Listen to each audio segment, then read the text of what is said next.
Ya, nanti opening ya Pak, dikit. Oh, oke.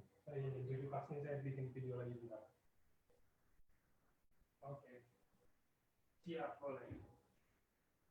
Oke, thank you, Pak.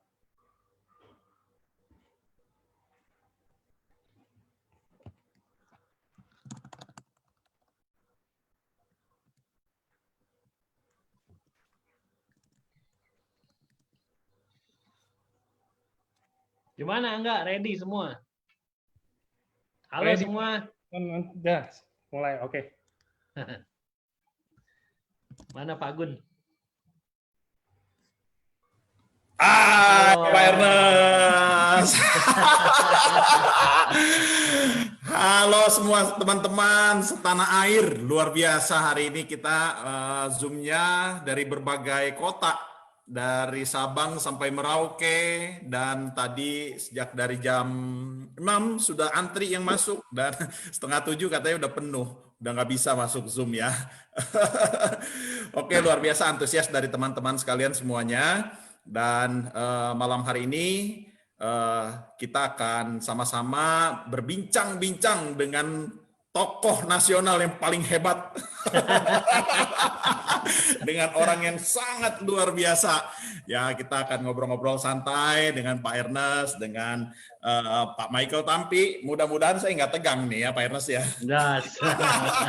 Saya nih yang tegang. Masih pertanyaannya seputar produk.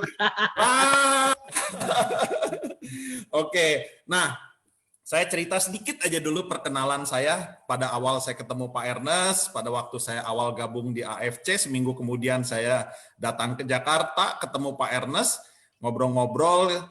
Pada waktu sambil Pak Ernest cerita-cerita, ngobrol-ngobrol tentang apa yang terjadi, visi misi AFC, dan kemudian bagaimana cara memulainya.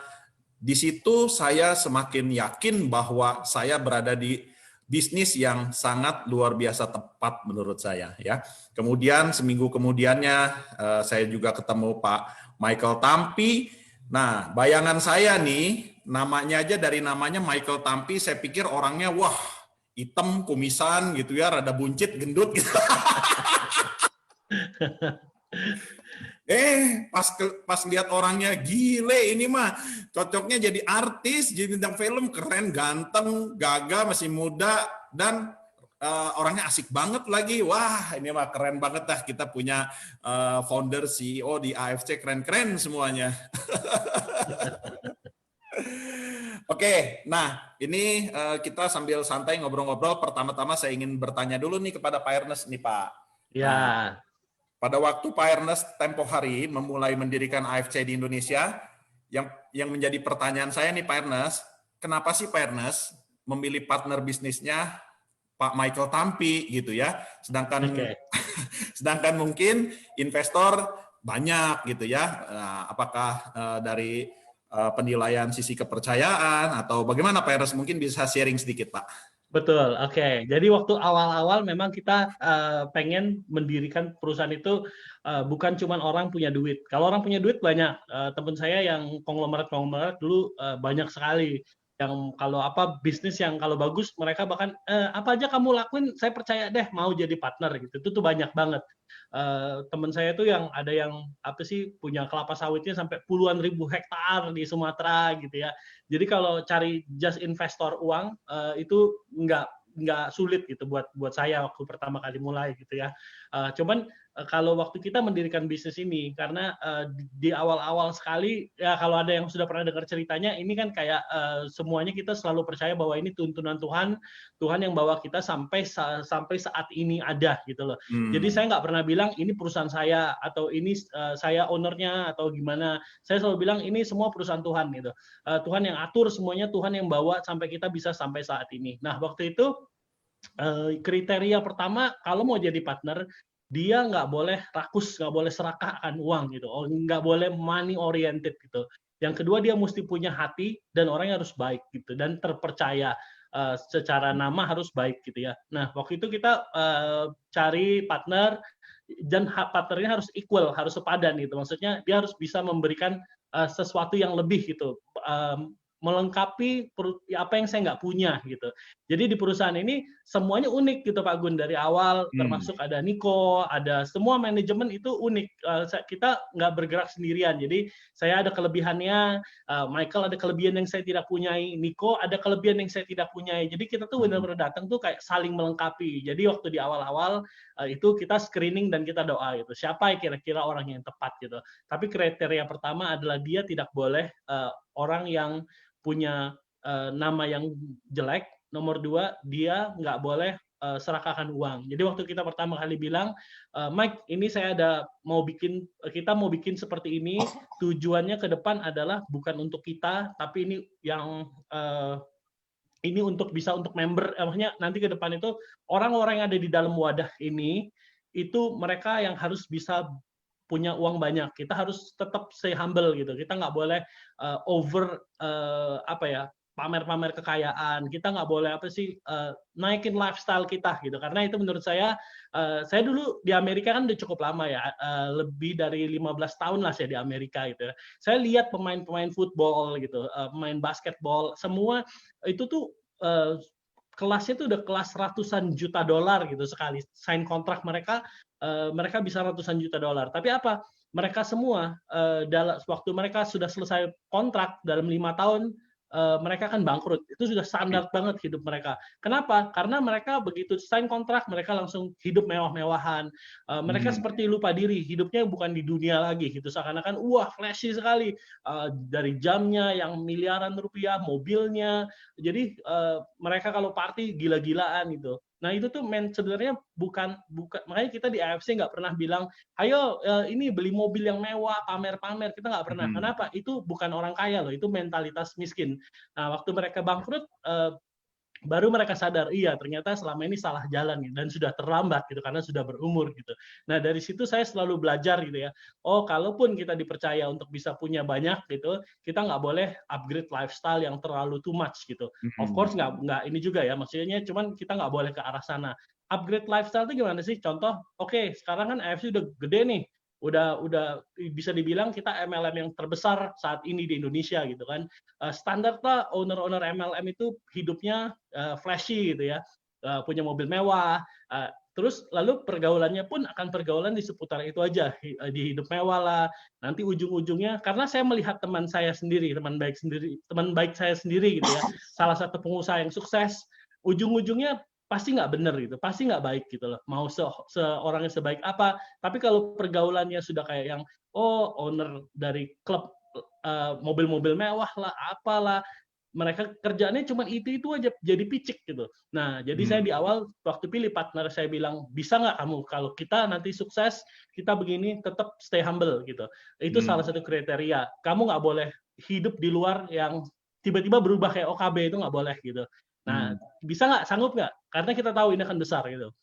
Terus Mike bilang, oke, bisa, karena memang saya juga lihat Mike itu dari dulu pelayanannya luar biasa, juga dia kenal sebegitu banyak orang ya, pokoknya wawasannya luas sekali, mau dari anak-anak muda sampai orang tua, sampai dari pejabat sampai orang kaya sampai artis, semua lengkap gitu. Tapi saya lihat Mike selalu hidupnya santai-santai aja gitu, nggak terlalu karena bergaul sama artis jadi ngobrol ke artis-artisan, nggak kayak gitu. Jadi itu salah satu nilai plus yang saya lihat, ini hebat nih orang itu, bisa nih jadi partner. Terus yang kedua networknya juga luar biasa Mike gitu ya, dan dia bisa memberikan input yang kelebihan-kelebihan yang saya nggak punya banyak gitu. Contohnya di sosial media, di apalah soal-soal itu banyak sekali saya belajar dari dia tentang bisnis zaman sekarang. Kalau saya kan selalu old school, zaman saya selalu old school, dan saya nggak tahu, kadang-kadang saya belajar, Mike kok bisnis ini aneh ya zaman sekarang, ada istilah yang begini, online lah, apalah, itu saya banyak belajar dari dia. Jadi kita benar-benar saling melengkapi gitu ya. Ya Pak Ernest soalnya zaman Amit Arif masih hidup, Pak Ernest angkatannya. Zaman Amit Arif.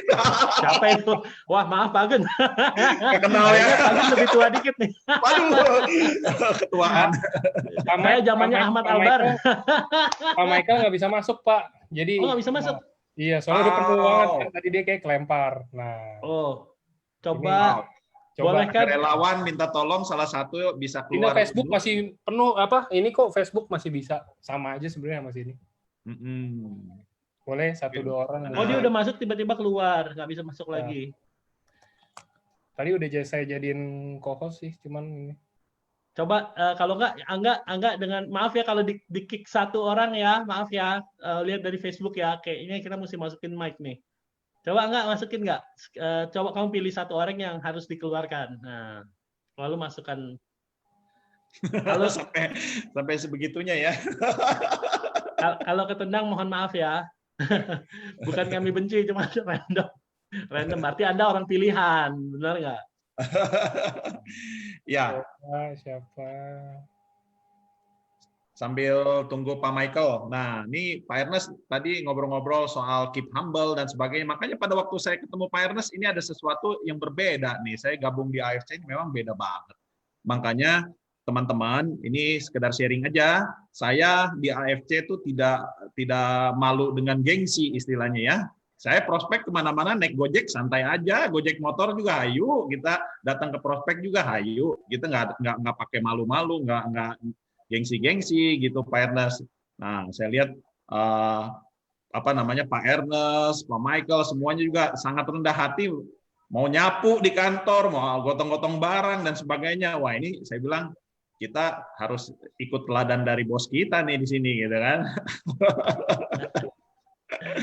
Pak Ernest ngomong-ngomong kalau pagi suka ini ya bantu-bantu bersih-bersih kantor ya. Saya dengar beritanya gitu Pak.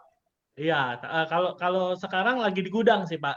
Sekarang, di gudang. Iya, sekarang lagi di gudang. Kita setiap hari kan barang masuk tuh. Kita harus ya bantuin lah kan mereka kan kadang-kadang di gudang bingung mau siapa nih yang dapat duluan gitu. Jadi ya saya di sana bagi-bagi. Kayak hari ini aja kita hari ini nih ada 4 pesawat tiba. 4 pesawat, jadi kita mesti langsung cepet-cepet nih, satu ke Gading Serpong, satu ke Surabaya, satu kemana, kita mesti bagi-bagi terus, mesti benar-benar fokus gitu, supaya semua cepat gitu. Nah, Pak Michael udah masuk nih. Oke. Hai Pak Michael, apa kabar? Halo Mike. Baik. Dari tadi Pak Michael diomongin loh sama Pak Ernest. Tapi diomongin yang baik-baik. Tadi keluar tiba-tiba, aduh, gara-gara signal. Mike kok kecil banget suaranya ya. Jangan pakai itu kali, jangan pakai. Kadang-kadang pakai itu jadi jelek ya suaranya. Pakai masker ya, jadi kecil ya suaranya. Bukan pakai ini, pakai apa? Oh bukan maskernya sih, itunya apa? Nah kalau tanpa itu kadang-kadang lebih bagus suaranya malah. Udah oke belum?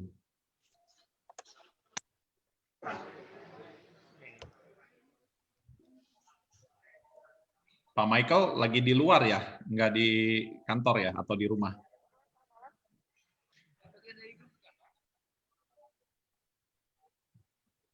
Oke, sambil nunggu lagi Pak Ernest. Ya. Nah, tadi sudah kita dengarkan bahwa alasan Pak Ernest memilih partner Pak Michael adalah memang kriterianya memenuhi syarat dari yang Pak Ernest kriteriakan gitu ya. Nah, sebenarnya udah nggak sabar sih kita mau dengerin dari orang yang lolos kriteria ini. Gimana Pak Michael, udah siap belum nih?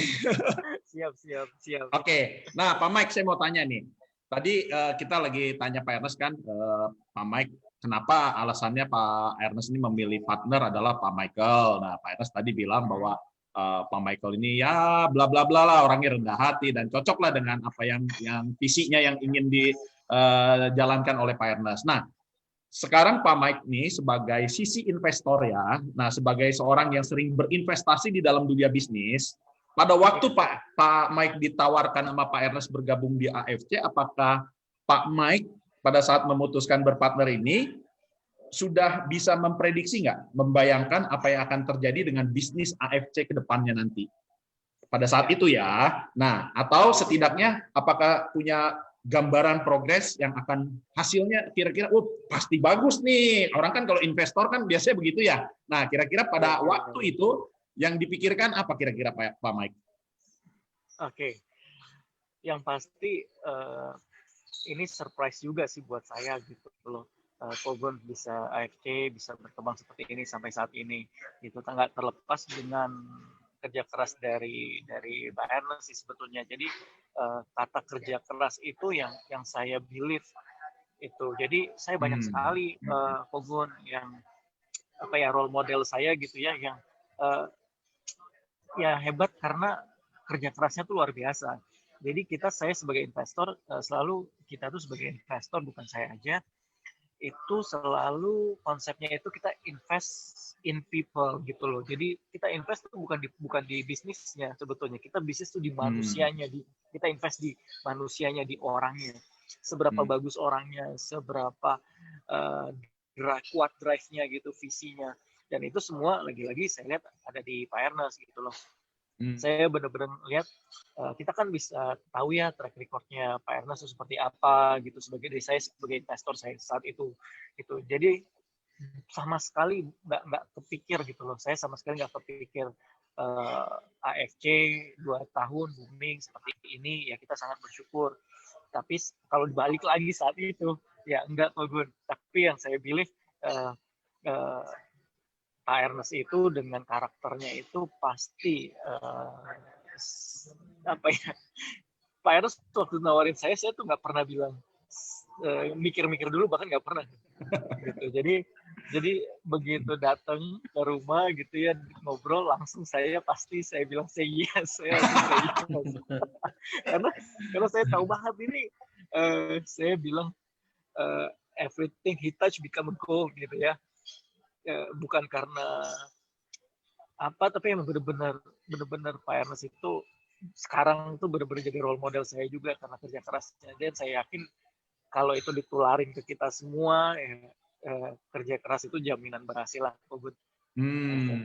Ya, memang Pak Ernest nih, Pak Mike suka kasih tahu juga ke saya bahwa Pak Ernest itu memang orang pekerja keras, dan sebenarnya gini, istilahnya tangan dingin, Pak. Apa aja yang dikerjakan berhasil gitu loh. Bener nggak ya, Pak Mike ya begitu ya? Betul. Di Amerika juga ngerjain apa aja jadi semuanya gitu. Nah sekarang sebenarnya ada satu rahasia. Nah, rahasianya adalah istri saya, Helen. Iya. Sebenarnya semua decision bisnis yang kita ambil itu pasti semua saya tanya sama Helen dulu gitu, menurut dia gimana? Karena dia dia punya satu karunia yang saya juga nggak punyain gitu, yaitu satu sensitifan dalam spirit dia gitu. Dia bisa tahu ini benar apa enggak, ini bagus apa enggak. Ini kan kadang-kadang kita, banyak mau begini mau begitu, tapi saya selalu tanya dia dulu, dan akhirnya kadang-kadang kan suka beda pendapat juga. Cuman saya selalu ikut keputusan dia karena selama ini apa yang dia itu biasanya benar gitu. Jadi ada satu rahasianya, sekalipun dia nggak selalu tampil di depan, cuman itulah rahasianya, istri yang luar biasa gitu ya. Luar biasa, tepuk tangan untuk Bu Helen. Tapi memang di balik pria sukses katanya ada istri yang kuat katanya Pak Ernest. Betul. Orang bilang begitu ya. Nah, saya percaya memang Bu Helen ini orang yang luar biasa, dan sampai dengan hari ini kita lihat perkembangan AFC, tadi Pak Mike sudah singgung. Nah, cuman begini nih Pak Ernest nih, saya mau tanya lagi Pak Ernest, apakah Anda memulai AFC penuh rasa khawatir pada waktu itu? Maksudnya jalan nggak nih bisnis, jalan nggak nih ya? Dan apalagi pada waktu itu belum punya pengalaman tentang MLM dan sebagainya. Nah, karena Pak Ernest pada saat memulai AFC ini, setahu saya di tahun 2018, saat itu sedang banyak sekali bermunculan MLM baru yang skalanya cukup besar. Ada yang, saya nggak usah sebut lah, pokoknya pada waktu itu ada yang sama berbarengan dengan AFC, dengan powernya yang luar biasa gitu kan Pak Ernest. Ada nggak sedikit ketar-ketir gitu Pak Ernest? Oke, jadi gini, waktu membuat sesuatu gitu ya, kita tuh harus bisa proyeksiin dulu. Itu saya selalu bilang sih dari awal, kita mau bikin apa? Misalnya contoh kita mau begini, kita harus bisa proyeksiin dulu di dalam diri kita gitu. Oh, kita akan seperti ini ke depan gitu. Nah, kalau itu udah dapat, mau itu ada kompetitor, saya nggak pernah takut sama kompetitor gitu. Justru saya kadang-kadang suka lebih was-was sama, bukan kompetitor yang lebih besar, tapi yang baru mulai. Karena saya liatin yang baru mulai ini justru yang bisa, karena saya selalu percaya gitu. Dari dulu kita mulai, musuh kita selalu orang-orang besar, dan kita bisa ngalahin orang-orang waktu di Amerika kita mulai perusahaan juga. Semua kompetitor kita tuh lawan kita perusahaan-perusahaan besar yang sudah ada nama. waktu kita mulai, kita tuh nggak terlalu peduli, oh ini ada kompetitor ini. Apa yang sudah ditaruh di hati kita bisa proyeksiin mimpi kita, oh mau begini, dan kita selalu perkatakan, itu pasti akan terjadi. Nah, menurut saya itu paling penting dulu. Jadi kita sudah bisa bayangin, oh ke depan tuh kita akan, divisi kita adalah 5% orang Indonesia dalam 10 tahun ke depan lah, 5 tahun, 10 tahun ke depan gitu ya, 5% orang Indonesia, karena itu janji kita ke AFC Jepang kan. Nah, itu yang kita bayangin gitu. Jadi kalau ada kompetitor besar, ada apa, itu saya nggak terlalu khawatir gitu ya. Of course kita harus belajar dari mereka, belajar dari kesalahan-kesalahan yang mereka buat, kenapa bisa jatuh, kenapa kesalahan-kesalahan mereka itu saya selalu pelajarin sampai saat ini. Saya selalu bertanya, saya selalu konsultasi, kenapa mereka jatuh, kenapa mereka berhenti, kenapa mereka ini gitu ya. Jadi saya supaya kita tidak mengulangi gitu, dan kita nggak usah mengalami hal itu, kita pelajarin aja gitu kan. Nah, jadi saya nggak pernah takut gitu, kompetitor nggak pernah takut gitu.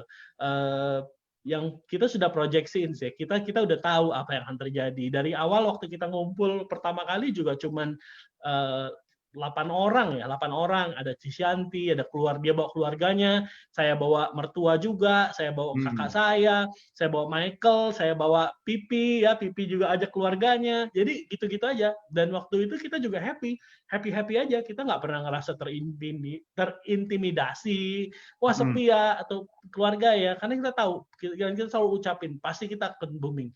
Kita pasti akan booming, sekalipun cuma 8 orang gitu ya. Cuman kita happy. Dan kita waktu itu memang juga kita pengen bikin perusahaan MLM ini culture-nya harus beda. Ini harus diisi oleh orang-orang yang berkomitmen, orang-orang yang mau hidupnya berubah dan benar di sini.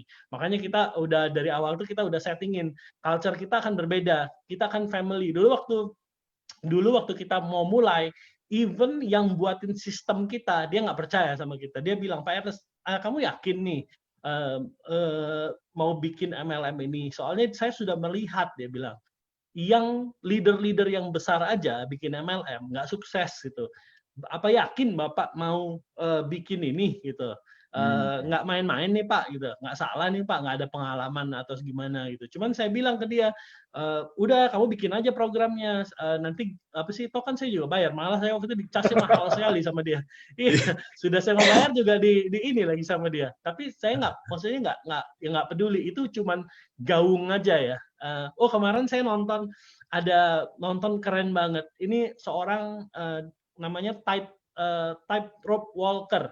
Jadi orang bule namanya siapa ya, lupa saya namanya, Waleda, siapa itu, pokoknya dia terkenal sekali. Dia bisa jalan di Niagara Falls dari Amerika ke Kanada, dikasih tali, dia cuma pakai pegangan, dia bisa jalan nyebrang gitu. Terus ada lagi dia bisa di gunung yang bawahnya ada laharnya, itu dia bisa seberangin, di gedung-gedung tinggi dia seberangin semua gitu. Terus dia ditanya, itu gimana perasaan kamu waktu ada kabut, ada angin? Soalnya kalau jatuh kan pasti mati kan. Terus dia bilang, itu hal-hal negatif yang tidak ada di dalam pikiran saya. Saya cuma melangkah, saya tahu depannya saya akan di sana, dia bilang. Itu langsung kena banget, saya langsung merinding gitu. Wah, ini saya banget nih. Kita udah tahu endingnya di mana gitu. Cuman kita nggak usah ngelihat kiri kanan, orang komplain, orang menghina, orang ngerendahin, kompetitor, orang bicara negatif. Kita nggak akan pernah peduli ini tuh. Kita cuman walk step by step, tapi kita tahu endingnya di depan sana kita pasti akan lewatin gitu. Jadi ya kita, loh kok jadi ngomong apa ini?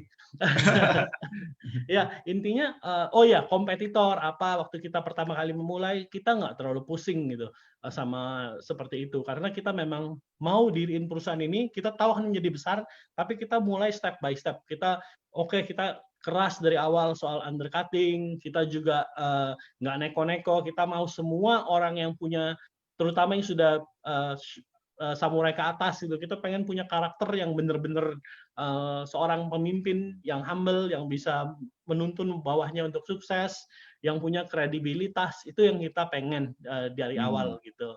Nah jadi waktu itu teman-teman lihat ya, ini kita bisa saksikan sendiri bahwa orang yang berada di depan kita, yang berjalan memimpin kita, adalah orang yang penuh dengan keoptimisan, yang tidak peduli dengan rintangan, tetapi ada visi yang besar, dan di depan kita akan luar biasa. Nah, ini yang saya tangkap dari Pak Ernest makanya.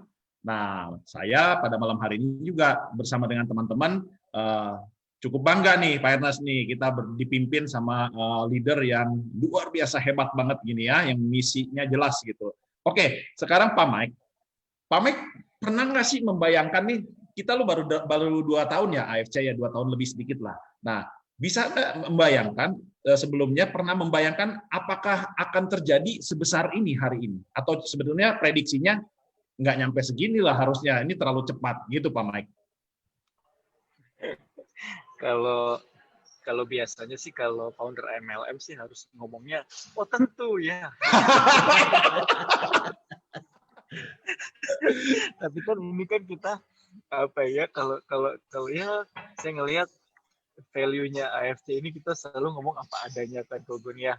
Ya, walaupun betul. saya sebagai founder, kalau pertanyaannya seperti ini, terus terang, kalau saya pribadi, Ernest pasti melihat, tapi saya enggak. Gitu, jujur ya. Gitu. Karena buat saya yakin nyampe sini kok, Gun. Saya yakin banget. Karena ini ada di tangan orang yang tepat. Tapi untuk 2 tahun, kok Gun, kalau pertanyaan 2 tahun, ini sih grace kok Gun. Ini sih apa ya? Bahkan dengan timing pandemi kok produk yang kita pakai ini, produk yang kita bawa ini malah makin bagus gitu ya. Ini jujur aja dengan kalau pertanyaannya dalam 2 tahun dan kondisi pandemi ditambah lagi kondisi pandemi, saya bersyukur, tapi kalau ditanya jujur saya jawabannya pasti saya nggak nyangka gitu. Kenapa saya bilang kalau Pak Ernest bisa ngelihat itu? Karena jadi gini, Gun, saya buka rahasia sedikit ya. Kita kan bukan dari founder yang main MLM, menjalankan bisnis MLM, tapi kita berdua believe karena Pak Ernest di Amerika, saya juga dengar di Amerika, saya pelajarin MLM itu udah lama, itu saya ngerasa konsep MLM bagus sekali.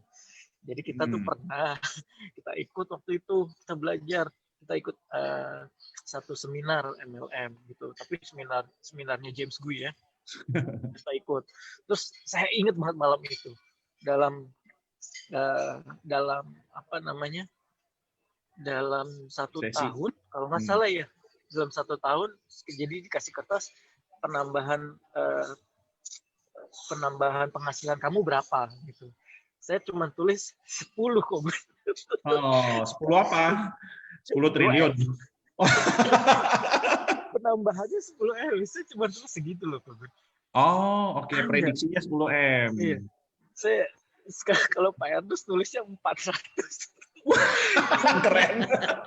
Jadi bisa bandingin kan perbedaan saya sama Pak Ernest benar-benar dreamer dan saya bangga banget sih. Saya masih belajar, saya jadi belajar startup, saya jadi belajar harus punya mimpi tuh paling enggak ya sedikit di bawah Pak Ernest lah kita semua nih. Iya, saya kalau denger itu sih malu. Tapi ya itu, balik lagi buat saya kombinasi antara produk bagus, eksekusi oleh tim yang bagus, terus ada teman-teman Kazoku, ada teman-teman leader yang bagus, dan ditambah kita punya bonus bagus. Jadi semuanya sangat mendukung sampai 2 tahun ini kita di level seperti ini kok. Puji Tuhan ya, bersyukur ya. Pak Ernest sih memang Pak Ernest sih memang biasanya nyetir truk tronton gitu kan. Mobilnya mobil city car gitu. Makanya muatannya besar.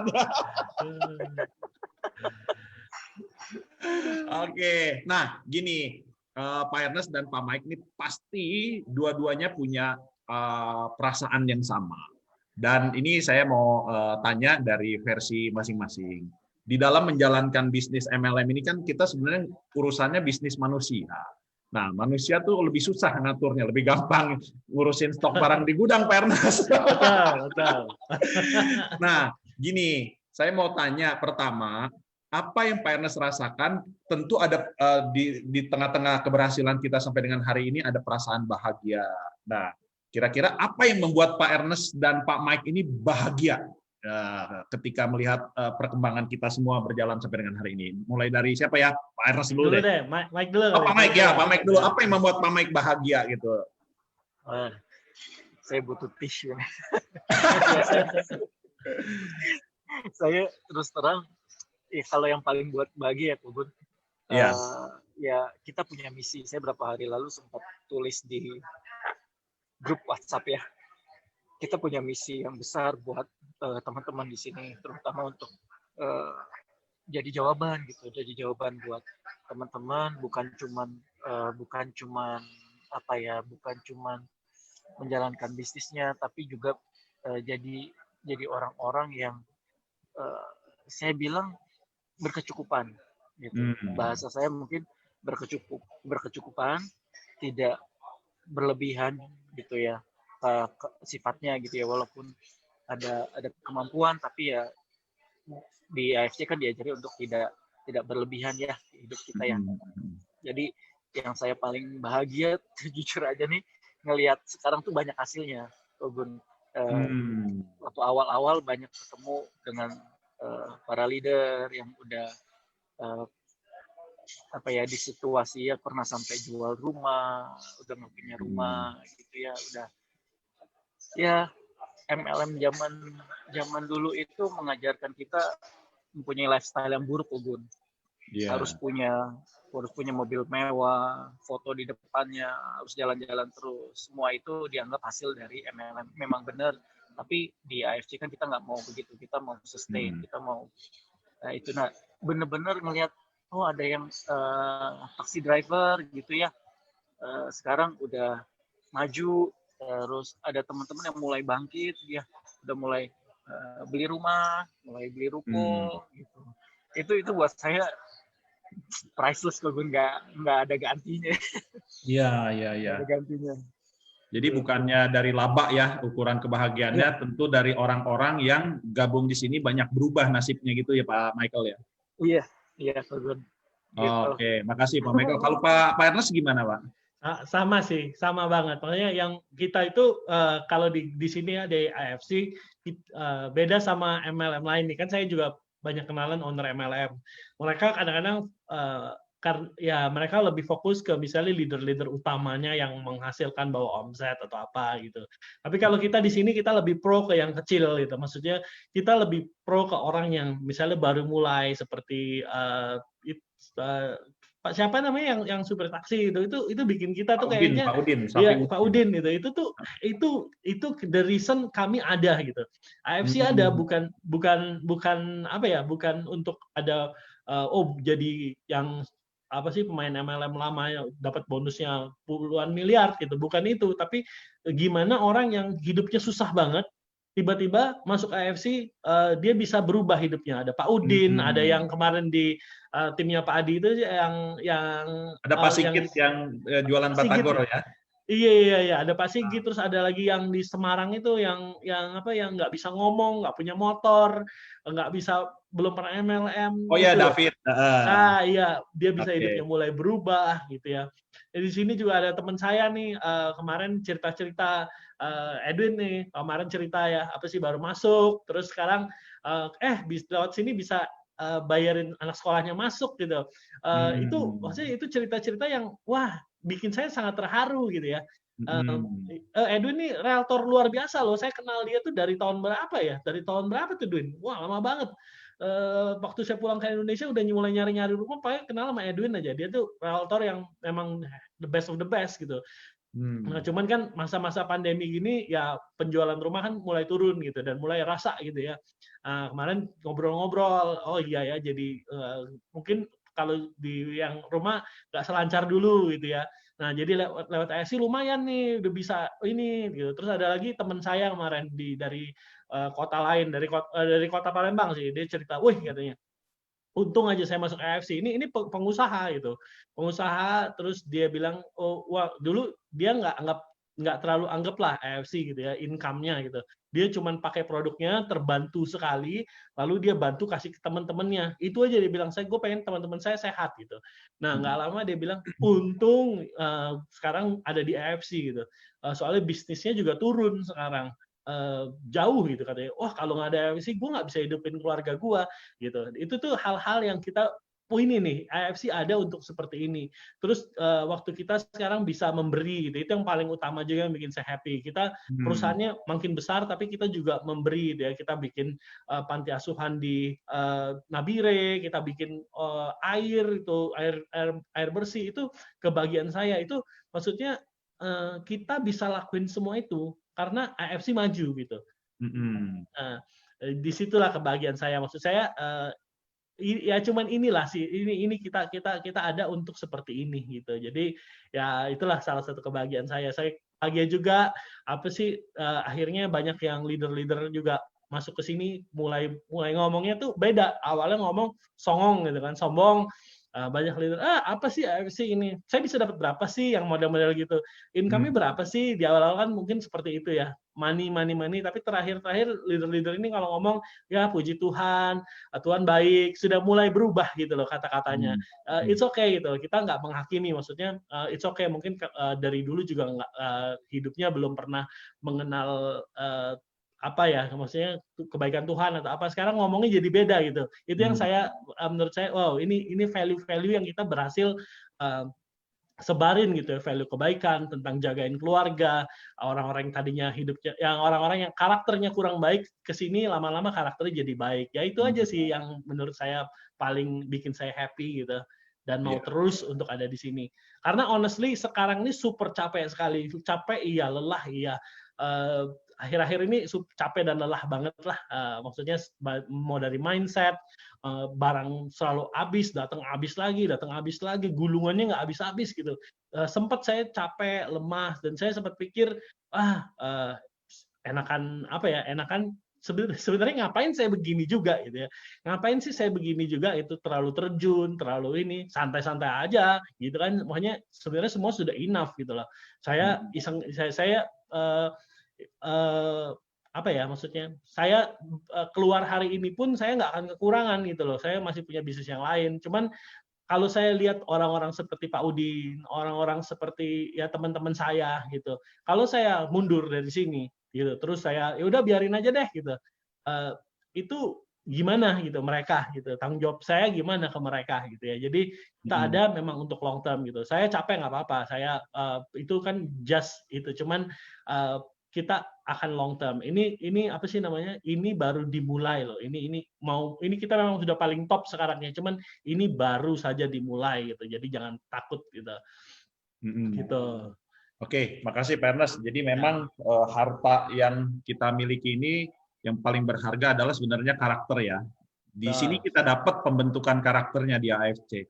Nah ini luar biasa. Memang betul apa yang kata Pak Ernest tadi sampaikan, banyak sekali orang-orang kalau diceritakan, digali satu persatu, sangat banyak orang yang nasibnya berubah masuk AFC, dan bahkan yang tadinya karakternya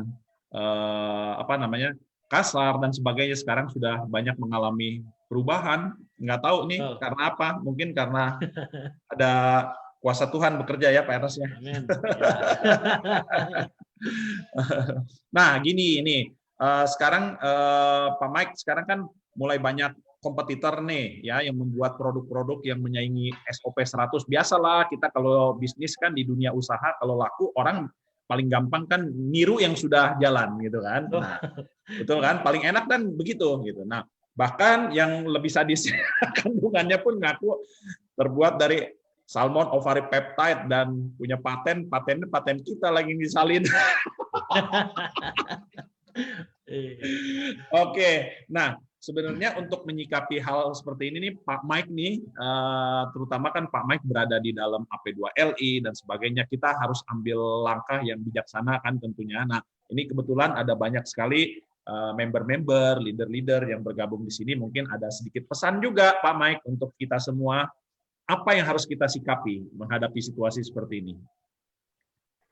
Oke, saya mulai dengan cerita ya Pak Gun tentang Indomie dan mie sedap. Gitu. Jadi mie sedap itu produksinya Wings. Wings itu sering banget disebut sebagai perusahaan yang paling jago dalam hal dia tuh kalau buat produk itu bisa mirip, tapi targetnya itu second best. bukan jadi the best. Seringkali Oh, konsepnya tuh seperti itu. So second best is enough buat mereka. Gitu. Jadi yang mereka lakukan dulu banget jadi study case antara Indomie dan mie sedap. Mie sedap itu tiba-tiba ada di mana-mana dan tiba-tiba jadi omongan orang karena terlalu mirip sama Indomie. Tapi ternyata setelah apa ya case ini diteliti, dipelajarin di dunia bisnis, ternyata yang justru yang menyebabkan mie sedap itu terkenal itu adalah kompetitornya sendiri, gitu. Oh. Yang membuat dia terkenal seringkali yang membuat produk yang sebetulnya imitasi, mengikuti atau ya something like that ya.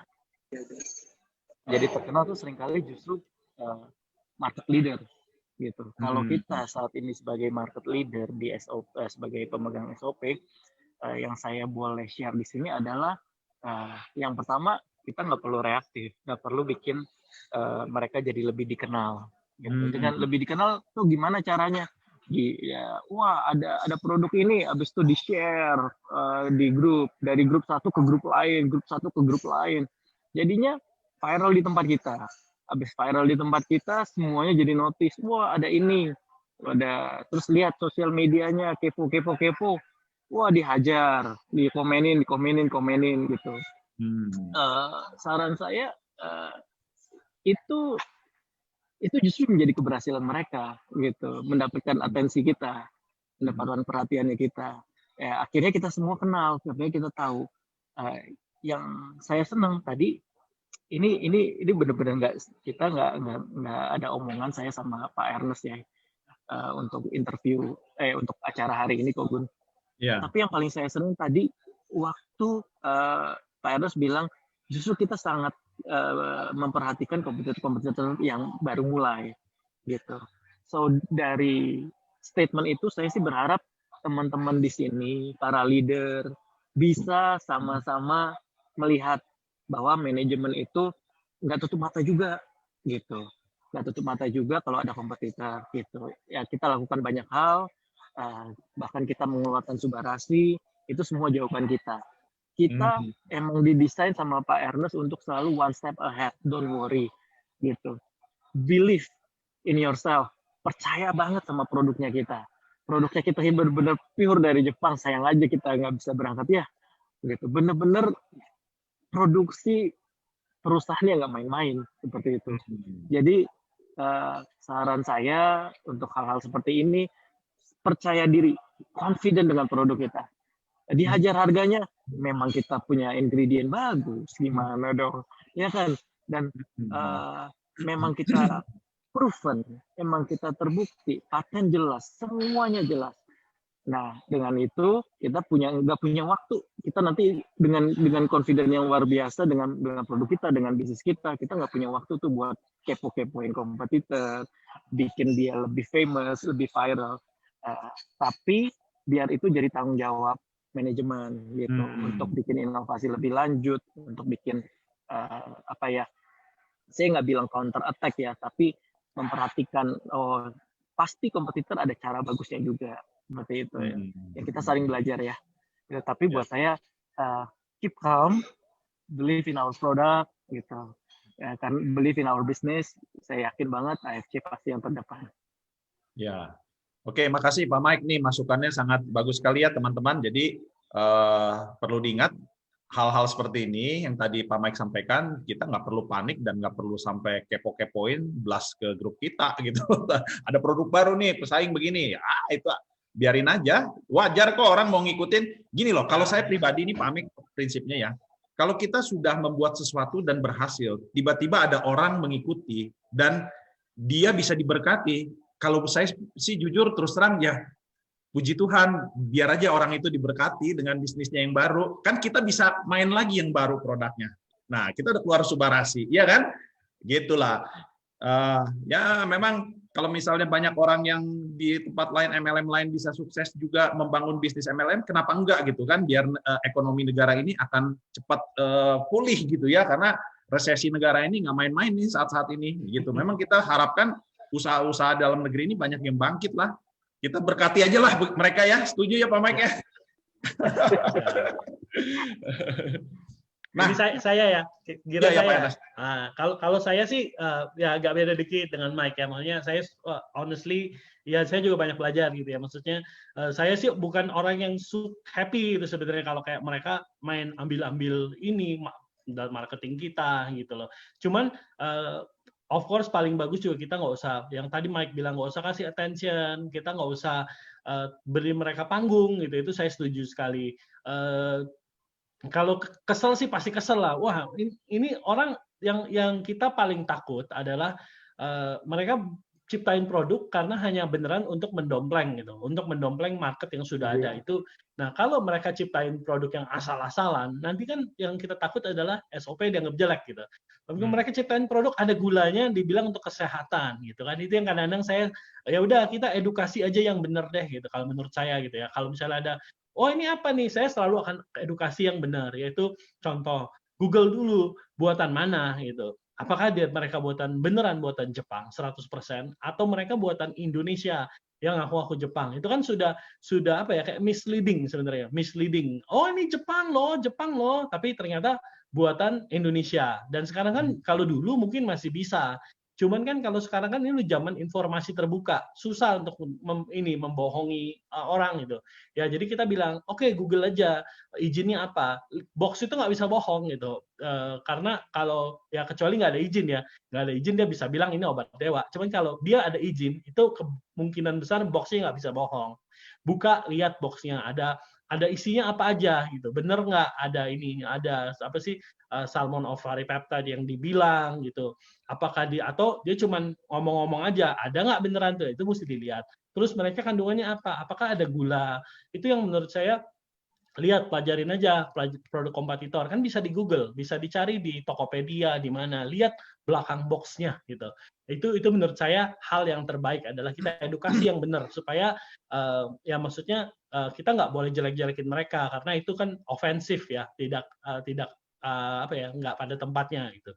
Nah, yang lucunya waktu mereka bilang, "Oh, ini juga Jepang loh, Jepang." Tapi waktu kita bilang, "Bohong, kamu buatan lokal gitu." Saya nggak pernah bilang buatan lokal jelek loh. Cuma kamu buatan lokal, ngapain sih aku ke Jepang gitu. Terus, "Oh, ini Jepang, ini ada nih tempatnya." Waktu kita lihat tempatnya yang ditunjukin, loh, kok bawahnya ada tempat bisnis lain? Oh iya, nggak apa-apa kan di Jepang kan inilah itulah.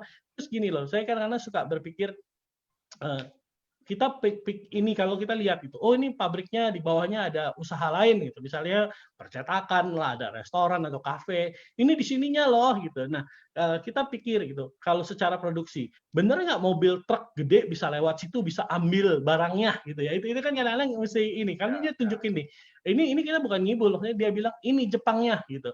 Nah waktu kita lihat ya, bawahnya restoran atau bawahnya kafe atau bawahnya percetakan gitu. Ini di atasnya nih. Nah, Bapak Ibu bayangin coba, kalau dia sebuah pabrik, terus dia mau bikin ribuan box gitu, itu kan harus ada loading dock, ada entrance, ada terima barang, ada membuat barang, lalu mengeluarkan barang.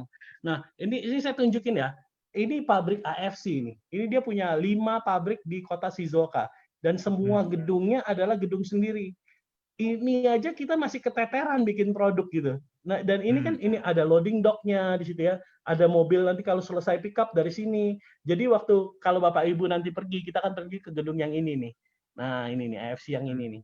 Nah, ini nanti didesain ini dari lantai 7 turun ke lantai 1. Jadi barang bahan baku itu diterima di bawah, lalu dibawa ke lantai 7.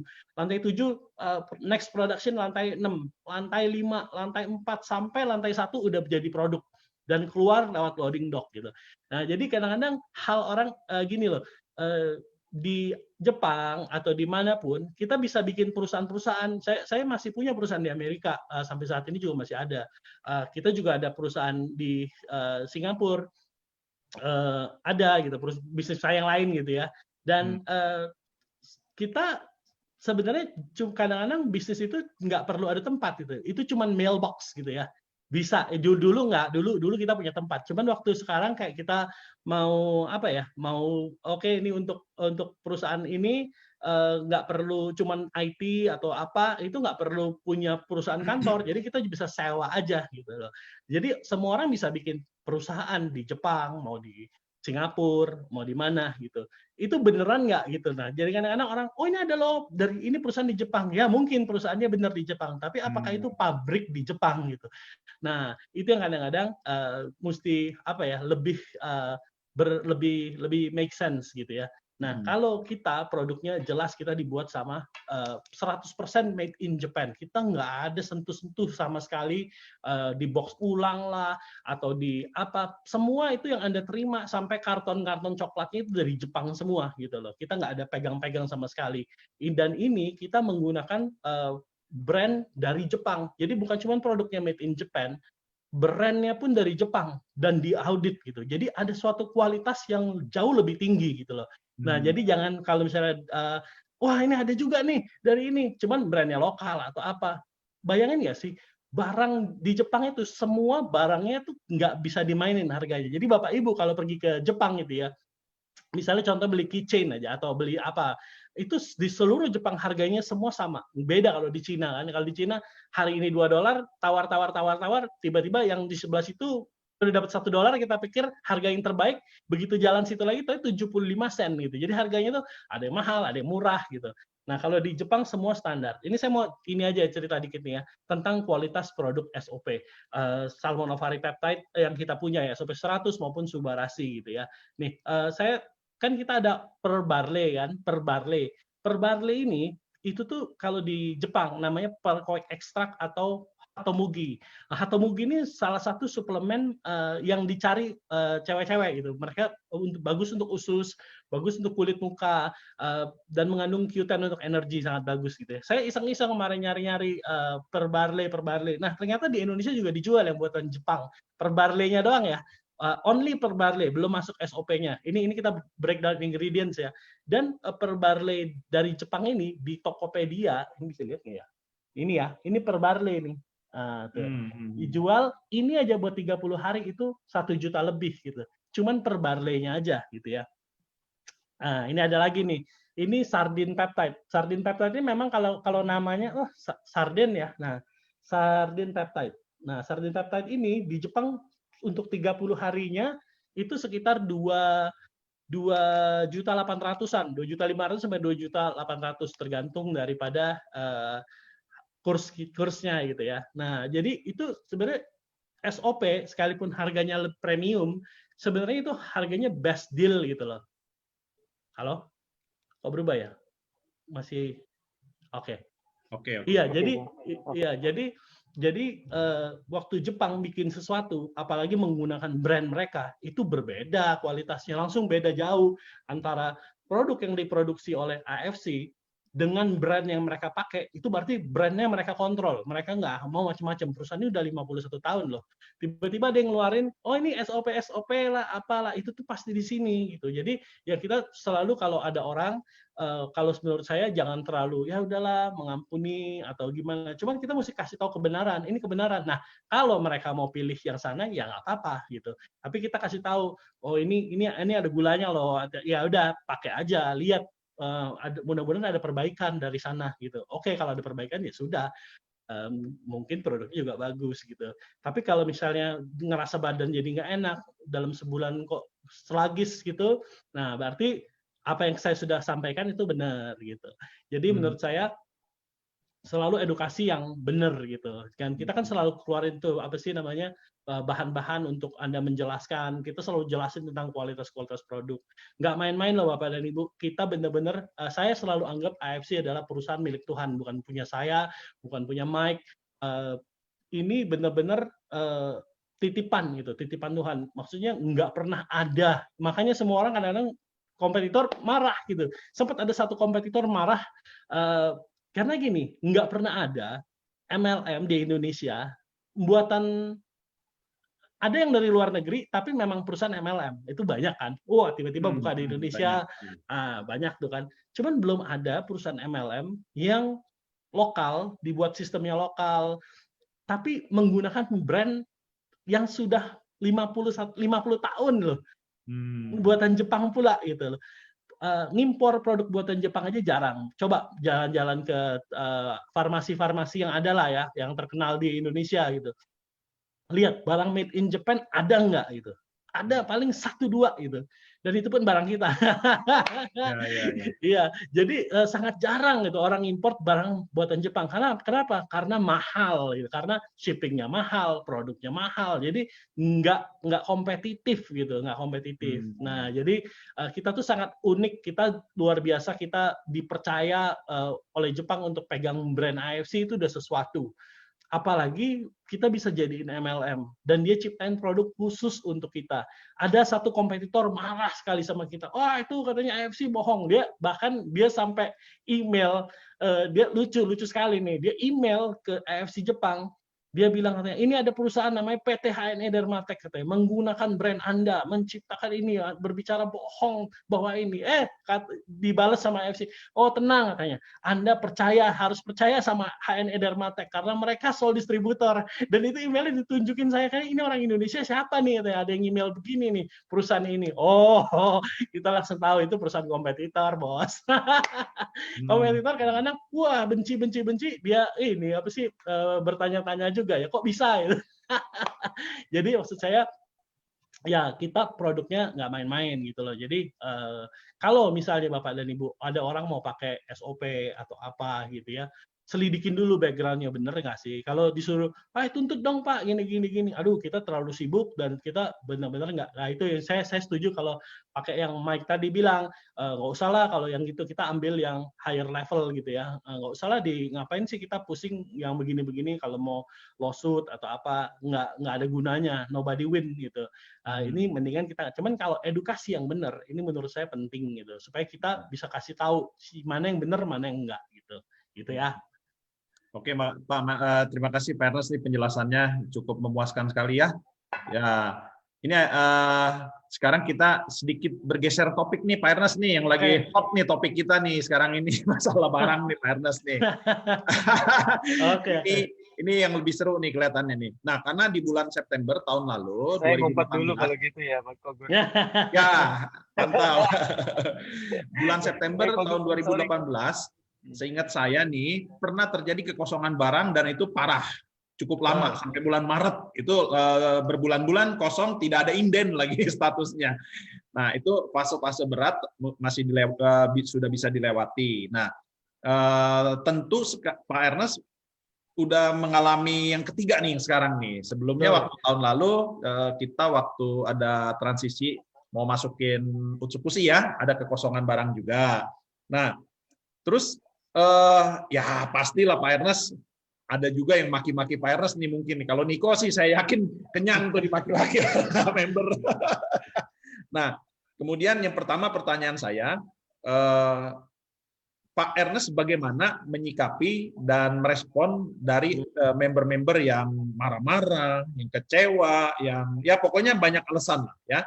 Kemudian yang kedua pertanyaannya, pernah terulang kembali stok yang di tahun lalu, dan pengalaman ini tentu harusnya nih Pak Ernest punya persiapan lebih matang karena ini udah ketiga kali nih Pak. Nah, kenapa kok bisa kecolongan saat ini masih seperti itu lagi terulang?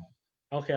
Nah, ini ya pertama saya minta maaf dulu lagi ya karena barang kosong dan apa sih namanya kita tapi udah usahain yang terbaik untuk barang segera datang. Ya cuman karena kali ini bukan yang monitor stok kita itu di Jepang ikutan loh. Ada 4 orang yang di Jepang yang memonitor stok kita gitu. Cuman ini kan lagi PSBB. Ini kasusnya agak berbeda. Ini lagi PSBB, mereka produksinya cuman boleh separuh gitu. Maksudnya orang-orang berkumpulnya semua kalau Jepang itu benar-benar ketat, nggak kayak Indonesia gitu. Maksudnya jadwal mereka diperiksa, jadi mereka tuh benar-benar orangnya nggak boleh kerja X gitu. Jadi misalnya pabrik ini cuma boleh kerja segini, jadi otomatis outputnya nggak bisa banyak. Nah beda dengan dulu. Kalau dulu yang pertama kali itu kita nggak siap, kita nggak tahu power dari binary itu ya cepat itu kita nggak tahu. Jadi kalau Jepang itu kita order hari ini 3 bulan kemudian baru bisa dilakuin gitu. Jadi waktu itu kita nggak ready, barangnya habis, kita mohon-mohon tapi ya udah nunggu deh berapa bulan tuh waktu itu ya. Akhirnya ya itu pelajaran yang ini akhirnya nggak lama Jepang ikutan estimasiin gitu ya. Nah, cuman kan kayak gini loh, kita kalau sama Jepang itu cash and carry sistemnya. Jadi kita buka PO harus bayar langsung gitu. Nah, kita bisa aja buka, oh ya udah saya mau beli berapa? 2 juta box atau 3 juta box atau 10 juta box gitu ya.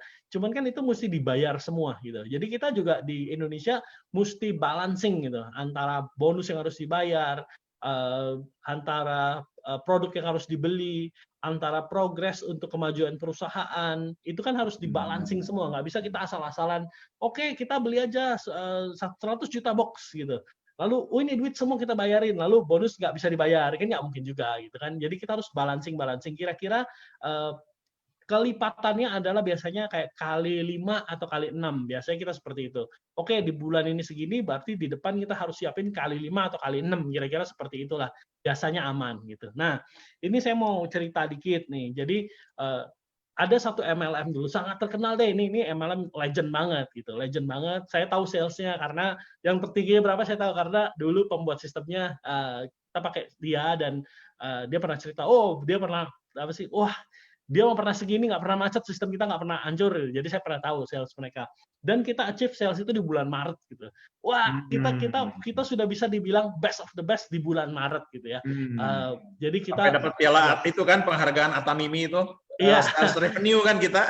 Iya. Nah, pokoknya di bulan Maret itu kita pikir, karena gini, dari semua MLM yang kita tahu, yang legend nih, biasanya ada satu titik sales tertentu yang mereka tinggi, habis itu udah drop. Jadi ada satu angka dari beberapa MLM yang super ini, ada beberapa angka yang kita pengen sales kita seperti inilah dalam mimpi kita gitu ya. Baru dibilang MLM legend. Nah, itu kita udah achieve di bulan Maret gitu ya.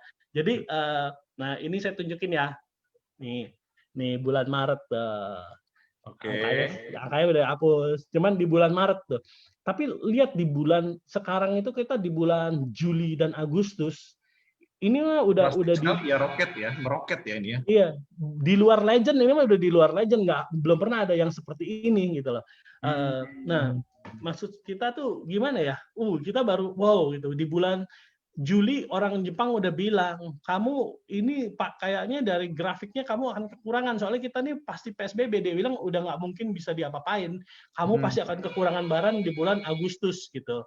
Nah, jadi ya sekarang ini kita mau nggak mau ya beginilah gitu. Cuman barang yang dikasih juga bukannya sedikit loh, sangat banyak sekali. Saya ada postingan lama gitu ya, di share kemarin Lavina share di Facebooknya gitu. Saya lihat zaman dulu nih yang kehabisan yang keberapa tuh.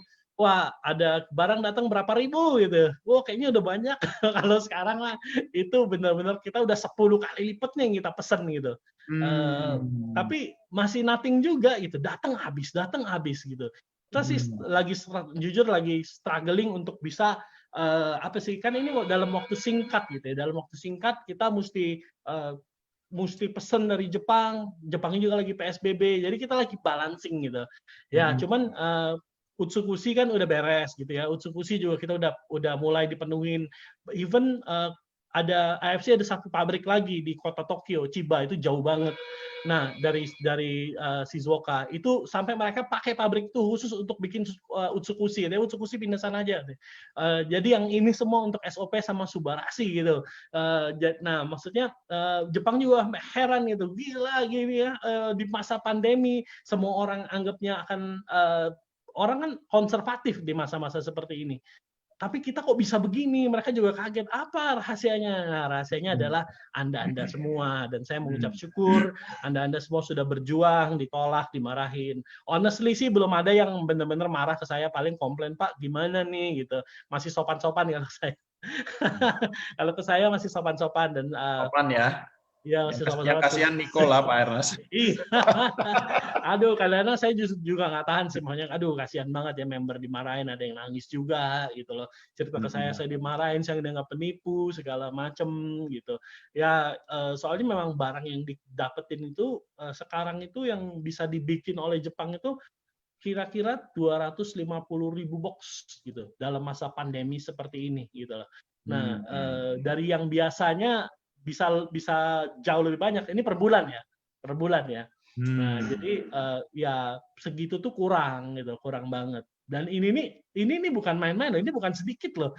Barang segitu tuh banyak banget. Ini berpesawat-pesawat kita bawain hari ini tuh berapa ya? Berapa pesawat tuh? Begitu udah pakai JAL, kita pakai Garuda hari ini, kita pakai Asiana. Saya belum pernah dengar pesawat Asiana, pesawat apa? Saya pikir Air Asia. Oh bukan Bang, Asiana pesawat Jepang juga dibilang, tapi harus ke Korea dulu. Ada kita pakai Korean Airlines, waduh udah pesawatnya udah aneh-aneh, yang bahkan pesawat yang belum pernah saya naikin sebelumnya gitu. Kita udah pakai semua yang ada gitu. Ya maksudnya mudah-mudahan di akhir bulan ini Subarasi lunas semua inden gitu. Mudah-mudahan ya. Makasih. SOP juga sudah lunas tuh semua. Cuman tertahan lebih dari bea cukai mungkin besok sore baru bisa clearance. Jadi untuk Jakarta, Lipo Puri dan Taman Palem besok masih belum bisa di pick up SOP-nya. Harus di tempat lain udah bisa gitu. Ya mudah-mudahan deh ya pelan-pelan kita bersabar dikit lagi selesai ini semuanya. Ya, waduh ini sangat-sangat terjawab sekali nih Pak Ernest persoalan-persoalan yang ada di lapangan. Pak Ernest telah bercerita dengan detail, tapi biar bagaimanapun juga wajarlah Pak Ernest kalau para member terutama yang baru bergabung mereka menilai hal-hal yang sangat negatif karena citra MLM ini di Indonesia banyak sekali yang buruk banget. Meninggalkan trauma-trauma yang mendalam loh Pak Ernest. Betul. Makanya kalau dengerin lagunya AFC kan sebenarnya lagunya itu apa sih, tinggalkan masa lalumu yang kelabu karena MLM semua kelabu. Iya. Jadi udah dah suara-suaranya aneh-aneh dah Pak Ernest. Ada yang bilang tuh AFC udah mulai goyang tuh. Barang bilang inden, duitnya tuh dipakai kemana-mana tuh gitu. Dipakai invest lagi yang ini yang itu gitu ya. Untuk beli aset lah, beli gedung di Medan lah, beli gedung di mana Pak Ernest? Surabaya, Bandung lah gitu. Nah, apa benar Pak Ernest perputarannya agak tersendat dari ini bisa apa namanya? Korek karena ada unsur beli properti dan sebagainya. Oh enggak lah. Nanti 15 menit terakhir saya cerita ya. Oke. Ada jadi kita waktu pertama kali mulai pertama kali kita mulai itu saya langsung bikin vision board apa yang akan terjadi dengan AFC ke depan itu. Ini semua yang kita lakuin semua udah digambarin dari awal. Bukan apa sih, tiba-tiba banyak duit beli ini, beli itu, enggak, semuanya udah digambarin dan semua untuk AFC gitu. Nah, nanti ya 15 menit terakhir ya saya share ya.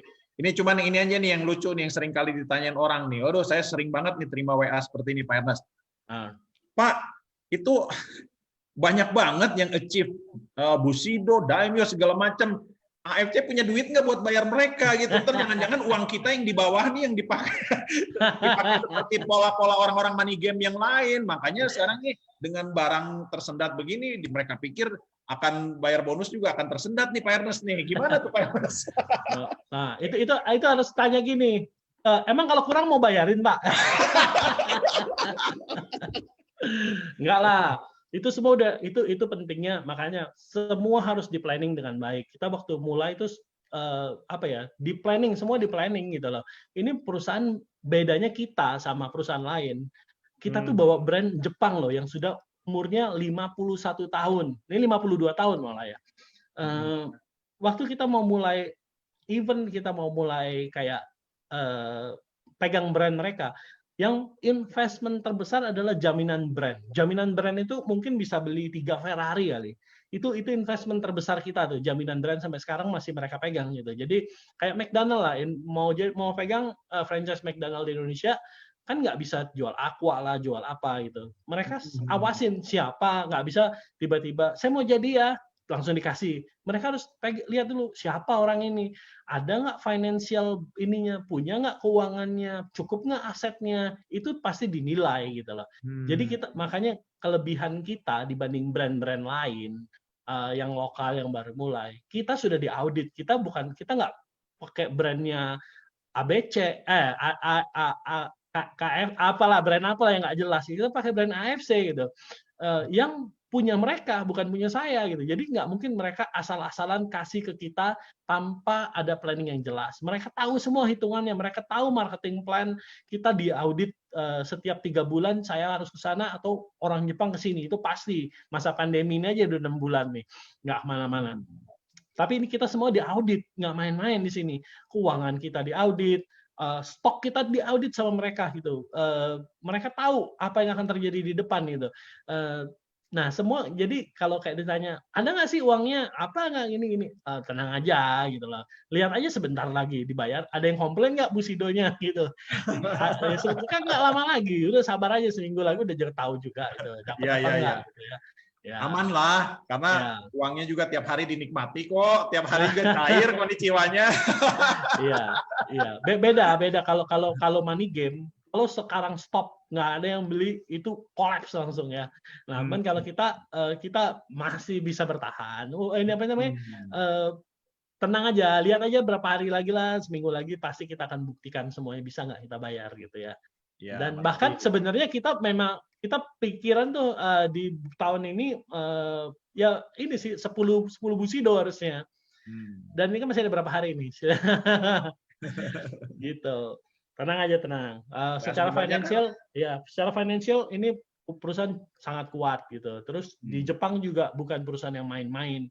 Nggak sembarangan orang pegang brand kalau nggak ada keuangan ya. Maksudnya financial kita sangat kuat sekali gitu loh. Jadi jangan khawatir. Sekalipun ownernya cincai-cincayan, nggak terlalu ekspresi gitu. Justru harus hati-hati yang pakai mobil mewah, yang waduh jamnya gimana, jangan-jangan itu yang menipu gitu loh. Mereka nggak ada duit sebenarnya.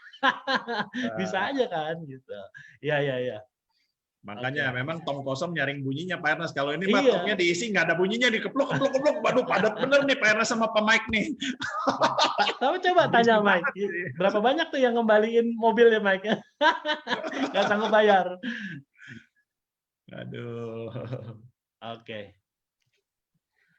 Nah, ini saya beri kesempatannya kepada teman-teman, kalau ada yang mau bertanya, silakan bertanya di chatting. Nanti ada pertanyaan ke Pak Mike, mau tanya ke Pak Ernest, silakan. Mumpung orangnya ada di sini, gitu.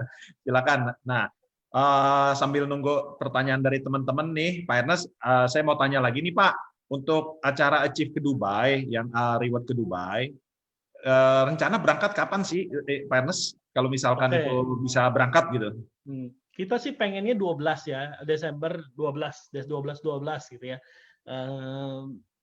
Tapi ya kita pasti akan berangkat menunggu waktu yang tertepat, yang paling tepat. Kita juga nggak mau asal-asalan. Kita pengen cepet sih, maksudnya ini kan momentum kita gitu. Kita pengen rekor muri lagi gitu. Di sini bahkan ada mana ya? Tadi saya lihat ada Bung Novi, ada di sini Bung Novi nih. Nah, Bung Novi, nah ini dia nih Bung Novi. Bung Novi udah akan bantuin kita nih di acara kita di Dubai. Dia salah satu event planner yang cukup handal gitu, cukup terkenal gitu.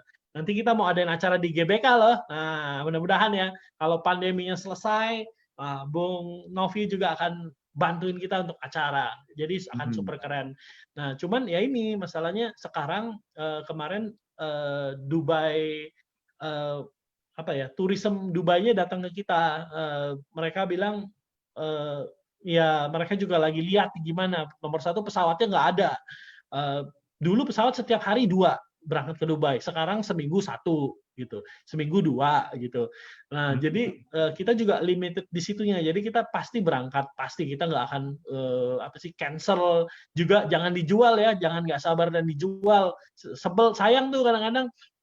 Dan yang Anda jual kalau bukan member, kita pernah dulu ada yang jual bukan member, dia kayak bete gitu loh. Ya katanya tour, kok lihat pabrik lah, apalah nggak nyambung gitu. Jadi menderita juga. Jadi tiket Anda itu achiever, itu apa sih namanya? Buat kenang-kenangan gitu. Kita bikin supaya bisa di-achieve, supaya Anda bisa lihat nih, ini nih prestasi. Tapi jangan dijual. Udahlah lama nggak ini, dijual aja. Jangan. Pasti kita akan berangkat, waktunya pasti akan terbaik gitu. Sekarang kalau mau berangkat mesti tes COVID dulu. Dan tes COVID-nya sangat mahal, 2 juta satu orang swab test. Kalau misalnya kita yang bayarin 2.000 orang kali 2 juta ya lumayan juga gitu ya. Tapi kalau Anda yang bayar juga mahal juga gitu. Jadi kita nunggu aja sampai kapan sih COVID ini selesai gitu ya. Mungkin bisa aja kalau misalnya November selesai ya kita berangkat November. Kalau misalnya Desember ya Desember. Paling kalau nggak Januari, kalau nggak Februari ya segitulah. Kalau Maret tuh udah mulai panas, nggak enak bentar. Cuman harapan kita sih di bulan-bulan itulah. Kita target 12 berangkat. Tapi kalau tidak memungkinkan ya kita tunggu waktu yang paling oke gitu. Tapi life goes on ya. Abis ini ada another trip. Kita nggak mau berhenti apa sih gara-gara COVID kita depresi.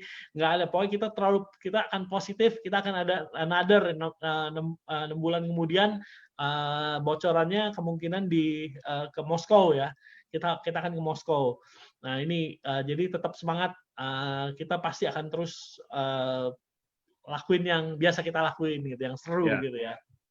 Banyak juga yang tanya nih gimana nasibnya ke Jepang sama ke Eropa nih Pak Ernest. Oh iya, Jepang dan Eropa kita sudah bayar lunas loh.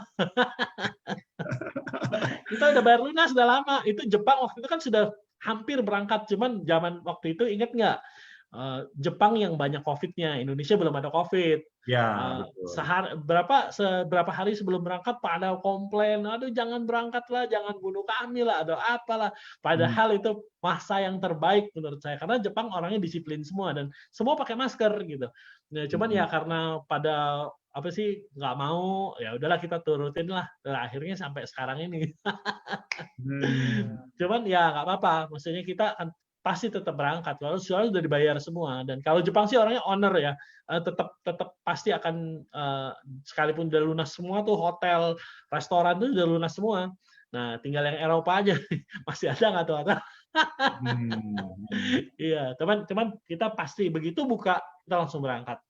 Planningnya bahkan kalau Dubai, kalau bisa nanti ini di sync, kita akan sync aja. Jadi habis dari Dubai langsung berangkat ke Eropa gitu. Kalau bisa ya.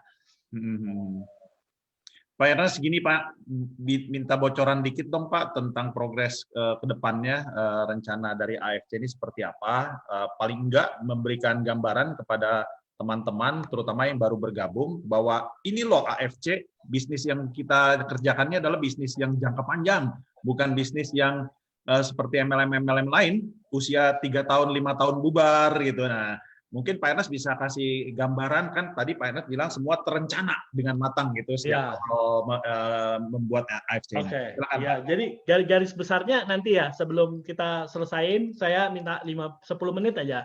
Ada slide presentasi yang ke depan tuh AFC gimana sih?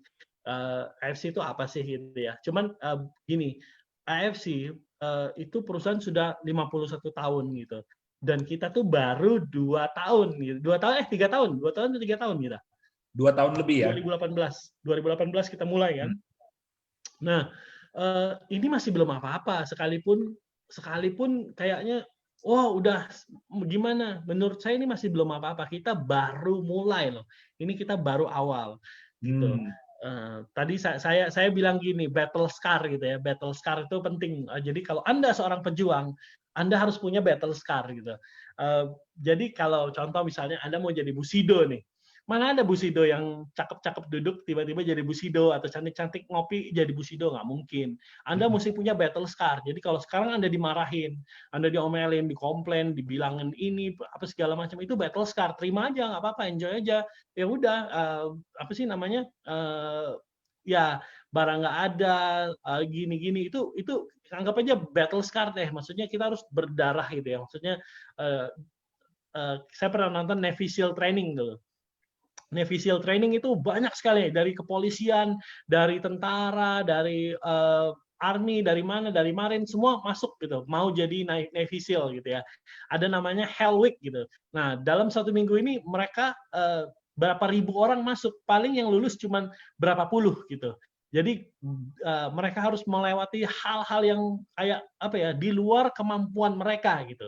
Nah, Anda ingat kalau Anda mau jadi Bushido, Anda harus mengalami nih kayak penderitaan, penolakan, amarah orang, itu Anda harus bisa alami, dan Anda harus jangan manja gitu loh. Memang pertama nggak enak. Nah, gimana respon Anda terhadap masalah-masalah yang dilemparkan ke Anda, itu yang akan membentuk Anda di masa depan gitu. Jadi kalau Anda mau jadi seorang Bushido yang top level, top of the top, best of the best gitu, Anda harus mengalami yang namanya battle scar gitu. Ya itu, Anda ditolak orang, dimarahin orang, Anda dibilangin hal-hal yang negatif, ya biarin aja gitu. Cuman hidup Anda ada di tangan Anda sendiri gitu. Jadi kalau Anda mau maju ke depan, yuk AFC udah siapin tempatnya. Di sini kita nggak, maksudnya di tempat ini didiriin untuk Anda jadi sukses dan sudah dibuktikan gitu loh. Sudah dibuktikan. Saya melihat sendiri dengan mata kepala saya sendiri, Dr. Luigi adalah salah satu orang yang saya lihat dari awal gitu loh. Nothing, zero, dia nggak punya network, dia punya kenalan, cuman dia bukan pemain network yang gimana banget gitu loh. Waktu dia mulai tahun pertama itu nggak langsung Bushido, saya lihat duduk di pinggir ngobrol sama orang, ngobrol sama waktu kita ke Jawa waktu itu ngobrol sama tukang becak, ngobrol sama ini, diprospekin semua tuh orang-orang gitu. Penolakan ya biasa aja gitu, it's okay, move on gitu. Menurut saya Dr. Luigi adalah orang yang sudah membuktikan dari nol dia bisa menjadi Bushido gitu, dan dia banyak battle scar gitu. Nah, bayangkan diri Anda adalah the next Bushido tahun depan gitu ya. Nah, apalagi Anda yang sudah achieve peringkat-peringkat kayak Toreda gitu ya, Ronin gitu, itu Anda sudah punya potensi untuk menjadi minimal jadi daimyo, minimal shogun deh, shogun, daimyo atau Bushido gitu loh. Nah, jadi Anda enjoy aja prosesnya nih, Anda ditolak, Anda apa, karena itu proses yang harus dilewatin. Anggap aja Hell Week gitu ya. Sebentar lagi Anda jadi Navy SEAL, best of the best di AFC gitu. AFC udah siapin wadahnya gitu. Jadi terserah Anda, kalau mau jadi sukses, ayo ikut bareng-bareng. Tapi kalau Anda mau negatif, atau Anda mau nggak percaya, ngomel, komplain, Anda akan tersisih sayangnya gitu ya. Kenyataan itu kenyataan itu. Jadi kalau Anda sekarang ada pilihan, Anda mau menyerah, ya silahkan gitu. Kalau di Navy SEAL itu ada bell. Jadi ribuan orang datang untuk di training. Hari pertama itu bisa 1.000 orang yang mengundurkan diri. Dia nggak usah saya dimarahin, dia cukup berdiri, bunyiin bell itu, ting, dan dia silakan keluar gitu. Nah di AFC pun sama gitu. Ini jalannya Anda bisa jadi best of the best, top of the top gitu. Cuman Anda akan dikasih pilihan, mau menyerah sekarang, ini bunyiin bellnya, lalu Anda menyerah sekarang, dan Anda tidak akan pernah melihat something yang more gitu ya dalam hidup Anda nanti gitu. Tapi kalau Anda sekarang ngalamin ini, nggak apa-apa, anggap aja proses gitu. Saya akan jadi Bushido, lewatin semua ini sama-sama. AFC adalah tempatnya Anda bisa sukses gitu. Semuanya udah didesain untuk Anda jadi sukses di sini. Amin. Oke, Pak Ernest, ini kita masuk ke pertanyaan dulu ya. Saya nggak akan bisa bacakan semua pertanyaan-pertanyaan. Saya akan pilihkan yang mewakili saja karena waktu kita juga terbatas. Nah, ini Pak, kedepannya SOP 100 apakah tetap masih ada atau betul-betul akan digantikan dengan SOP Subarasi? Karena kalau nggak salah nih banyak permintaan kalau bisa jangan dihilangin karena member banyak yang cocok juga dengan SOP. Enggak, of course kita nggak akan pernah hilangin. Kita cuman dikasih pilihan sama Jepang gini. Kondisi pabrik saat ini hanya bisa memproduksi 50% dari demand dari yang kita minta gitu ya. Nah, kalau kita tetap adain SOP, lalu kita adain Subarasi juga, nanti ujung-ujungnya SOP habis, Subarasi habis. Jadi kita mau push barang supaya ini Subarasi penuh, utang selesai semua, lalu kita penuhin, lalu kita mulai masukin lagi SOP gitu. Mudah-mudahan di akhir Oktober udah mulai datang lagi ya SOP, dan kita nanti kasih pilihan di redemption atau tetap ada. Jadi yang opsi perekrutan lebih murah 1650 tetap ada gitu loh. Tapi nanti ya kita mau selesain dulu nih inden-inden ini semua gitu. Ya, oke, makasih jawabannya Pak Ernest, memuaskan. Dan kemudian ini Pak, bonus annual rank itu dibayarkannya nanti setelah pas acara di Dubai atau langsung besoknya pengumuman annual rank selesai gitu Pak? Wah, bayarnya nanti aja ya. Pertanyaannya bagus.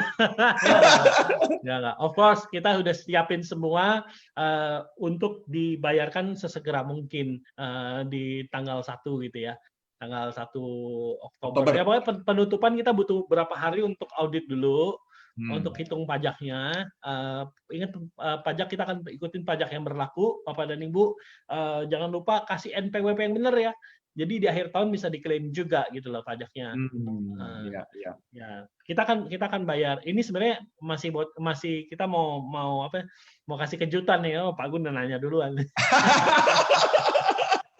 Ada video kejutan besok mau dibikin dulu. Tapi gitu ya, waduh.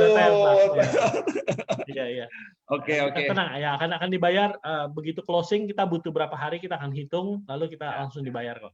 Oke, makasih Pak Ernest. Bonafit lah AFC. Tenang aja ya teman-teman, jangan khawatir. Bonusnya pasti dibayar, tenang aja. Paling bonus Pak Gun lah yang ditahan ya. Iya, siap. Pokoknya saya mah ngalah aja deh. Oke. Oke, Pak Ernest silakan. Tadi ada apa yang mau disampaikan 15 menit? Ada klip gitu? Atau ada slide? Udah terakhir berarti ya. Ya, karena ini ada pertanyaan-pertanyaan. Sebentar ya, Pak Mike ditunggu special season digital marketing. Oh, Pak Mike tuh ada request tuh Pak, bikin lagi training digital marketing branding di sosmed, Pak. Nah. Oke, saya ikut. Tinggal disuruh aja saya. Wah. Oke. Angga siapin ini enggak ya? Siapin slide-nya ya enggak? Oke, dari awal ya. Oke, vision board ya. Vision board ini kita ciptain dulu udah lama banget waktu pertama kali EFC mulai. Ini adalah base. Jadi kalau kita mau buat sesuatu, pasti kita harus punya planning gitu ya. Ini planning kita udah dari awal gitu. Oke, ya, next slide. Nah, of course kita punya mimpi dari awal pengen punya EFC Hospital. Ini nggak gampang ya, jangan langsung ini Pak, kapan nih? Ini terus masih dalam progres gitu. Kita lagi cari tempat, perizinannya gimana, yang terbaik apa, teknologi terbaru apa. Cuman suatu saat kita akan punya EFC Hospital. EFC Hospital ini bukan rumah sakit komersial, tapi rumah sakit untuk menolong orang-orang yang berkekurangan gitu. Oke, next one. Dalam vision board kita akan punya EFC Family Center. Jadi ini mungkin yang di Bandung konsepnya akan seperti ini gitu ya. Ini kenapa kita ya jadi nanti ada members lounge, ada tempat kita meeting sendiri. Jadi member AFC itu punya spesial tempat ngopi. Kalau prospek kan kadang-kadang ngopi sana ngopi sini kan mahal gitu ya. Nah kalau kita punya tempat sendiri yang keren gitu, otomatis itu udah kayak otomatis bawa ke situ udah closing lah pasti gitu, punya tempat yang keren gitu. Nah ini udah kita gambarin. Jadi kita nggak asal-asalan ini beli gitu, nggak, itu udah planningin. Oke, next one Angga. Nah, kita juga akan punya gedung sendiri, AFC Tower ini juga Bandung either ini atau yang tadi gitu ya. Oke, next one. Ini kita nanti punya kelas training gitu ya, training dan ini sebenarnya sudah berjalan nih. Ini memang foto toko komputer karena dulu kita ya bingung mau bikin kelas gimana ya. Ini kita ambil gambar toko komputer, tapi sebenarnya ini adalah kelas training. Jadi di sini leader-leader Anda akan men-training Anda menjadi juara semua gitu. Gimana cara closing? Sebenarnya ini udah dilakuin, tapi kita lakuin digital sekarang. Nanti menuju kita punya modul-modul yang sudah fix. Jadi semua orang bisa ikutin benar-benar kayak franchise yang dituntun gitu. Oke, next one Angga. Kita akan go public, ini janji saya waktu di cruise ya, ingat nggak? Kita akan jadi MLM yang go public gitu. Go public sebenarnya kita bukan butuh dana. Kebanyakan orang go public butuh dana. Cuman kita mau menjadi the next step gitu ya. Kalau perusahaan sudah go public, itu perusahaan diaudit, jadi nggak asal-asalan secara finansial, nggak asal-asalan. Suatu saat kita akan ke sini gitu, menjadi perusahaan MLM yang go public di Indonesia. Jadi kita tawarin MLM, orang nggak ketawa lagi. Oh ini udah go public loh, gitu. Oke, next one Angga. Nih, ini prestasi-prestasi yang udah kita lewatin ya. Next Angga. Ini kita pertama kali di tahun 2019 kita dari nomor 8 yang memegang brand AFC di dunia. Kita mulai tahun 2018 kita nomor 8 di dunia, paling bawah gitu ya. Di tahun 2019 saya dipanggil ke Jepang, ternyata kita menjadi ranking 3 dunia besar salesnya gitu. Tahun lalu kita di ranking nomor 2 dunia gitu. Kita tuh bukan menggemparkan Indonesia saja, kita nggemparin Jepang juga gitu. Semua orang bingung gimana caranya masa pandemi seperti ini bisa hebat seperti ini gitu ya, bisa melebihi semuanya gitu. Ya saya sih cuman bilang ini Tuhan yang atur semua dari awal gitu, dan semua adalah kerja keras Anda gitu ya. Oke, next Angga. Ini yang tahun 2020 kita nomor 2. Sampai gara-gara Indonesia ini dia bikin research center. Research centernya masuk koran di koran bisnis Jepang, karena IFC adalah perusahaan yang sudah go public, apapun yang dia lakuin akan masuk ke dalam koran gitu ya. Nah, gara-gara sales di Indonesia luar biasa, dan mereka bingung gitu dengan testimoni kita. Testimoni kita semua sudah di luar paten gitu. Maksudnya ada yang patennya harusnya dulu kita cuma bilang klaim hanya untuk paten gitu ya, nggak boleh di luar paten kan. Tapi menurut mereka, loh testimoni yang kita adain ini benar-benar real, orang-orang yang diabetes itu mengalami perbaikan semua. Kita nggak bilang sembuh, tapi kita bilang mengalami perbaikan. Mereka saking penasarannya, karena kan ini brand yang diaudit gitu ya. IFC itu diaudit. Even testimoni. Kemarin saya ditegur, ada orang jualan handphone pakai brand IFC gitu. Ternyata dia di online kayaknya mungkin pernah disuspend atau apa, akhirnya dia jualan handphone tapi pakai logo IFC. Saya ditegur, saya bilang saya nggak tahu ini orang gitu. IFC itu nggak boleh sembarangan brandnya dipakai gitu. Nah jadi kita tuh perusahaan yang diaudit. Nah semua testimoni itu di online itu diambilin sama mereka. Bahkan saya juga mesti report orang ini mengalami seperti ini. Itu mereka tuh bingung kok bisa gitu ya. Akhirnya mereka bilang oke, mereka akan dirikan research center. Mereka udah komit 143 miliar untuk mendirikan research center di kota Shizuoka khusus untuk meneliti makanan kesehatan suatu saat akan menggantikan obat. Itu jasa Indonesia loh.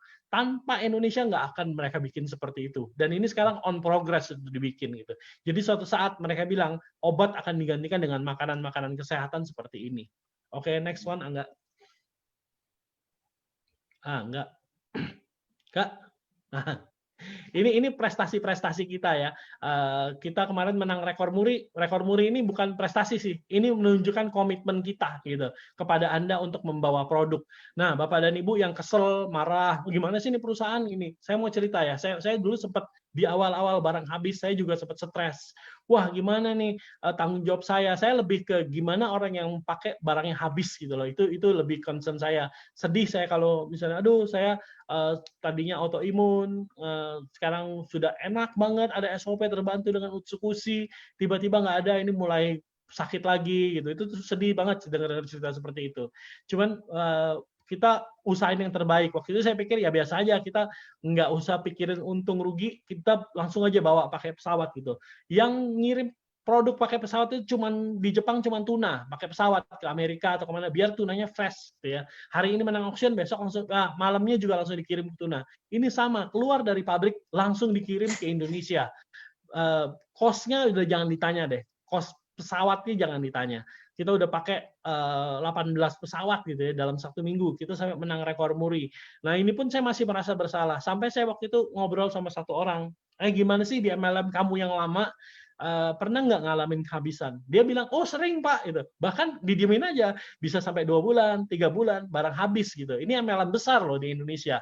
Bahkan leader-leadernya harus pergi ke negara tersebut, mengambil produk, hand carry, bawa ke sini. Itu udah biasa. Justru kita ngerasa di AFC dimanja sekali. Katanya. Sampai pakai pesawat, gini. Nah, Bapak dan Ibu, di sini saya bukan membela diri. Tapi maksud saya, kadang-kadang kita mesti melihat juga kiri kanan kita. Yang lain gimana sih? Jangan bicara produk lokal ya. Karena produk lokal nggak usah diimpor. Perusahaan impor lainnya gimana gitu? Apakah mereka melakukan hal yang sama? Nah, dari situ mungkin kita bisa lebih mengucap syukur gitu ya.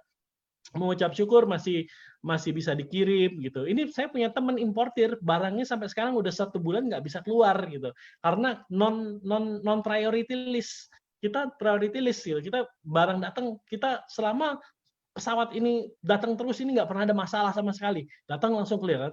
Ada satu yang tertunda, yang SOP ini tertunda dikit gitu. Dan ini baru pertama kali. Dan menurut saya ini ajaib. Ini saya semalam jujur aja saya sempat takut gitu ya. Aduh, dapat red light nih. Ada satu produk yang SOP ada yang dapat red light gitu. dari semua penerbangan dapat red light. Terus saya doa gitu, Tuhan gimana, tolong dong, aduh nggak gimana nih, takut rasanya atau apa. Tiba-tiba saya di dalam hati saya ada satu perasaan tenang gitu, dan dia di dalam hati saya bilang, loh ini perusahaan kamu atau perusahaan Tuhan gitu. Kalau perusahaan Tuhan tenang aja, Tuhan yang atur gitu. Semua orang akan dapat gitu, jangan khawatir, jangan takut gitu. Lalu nggak lama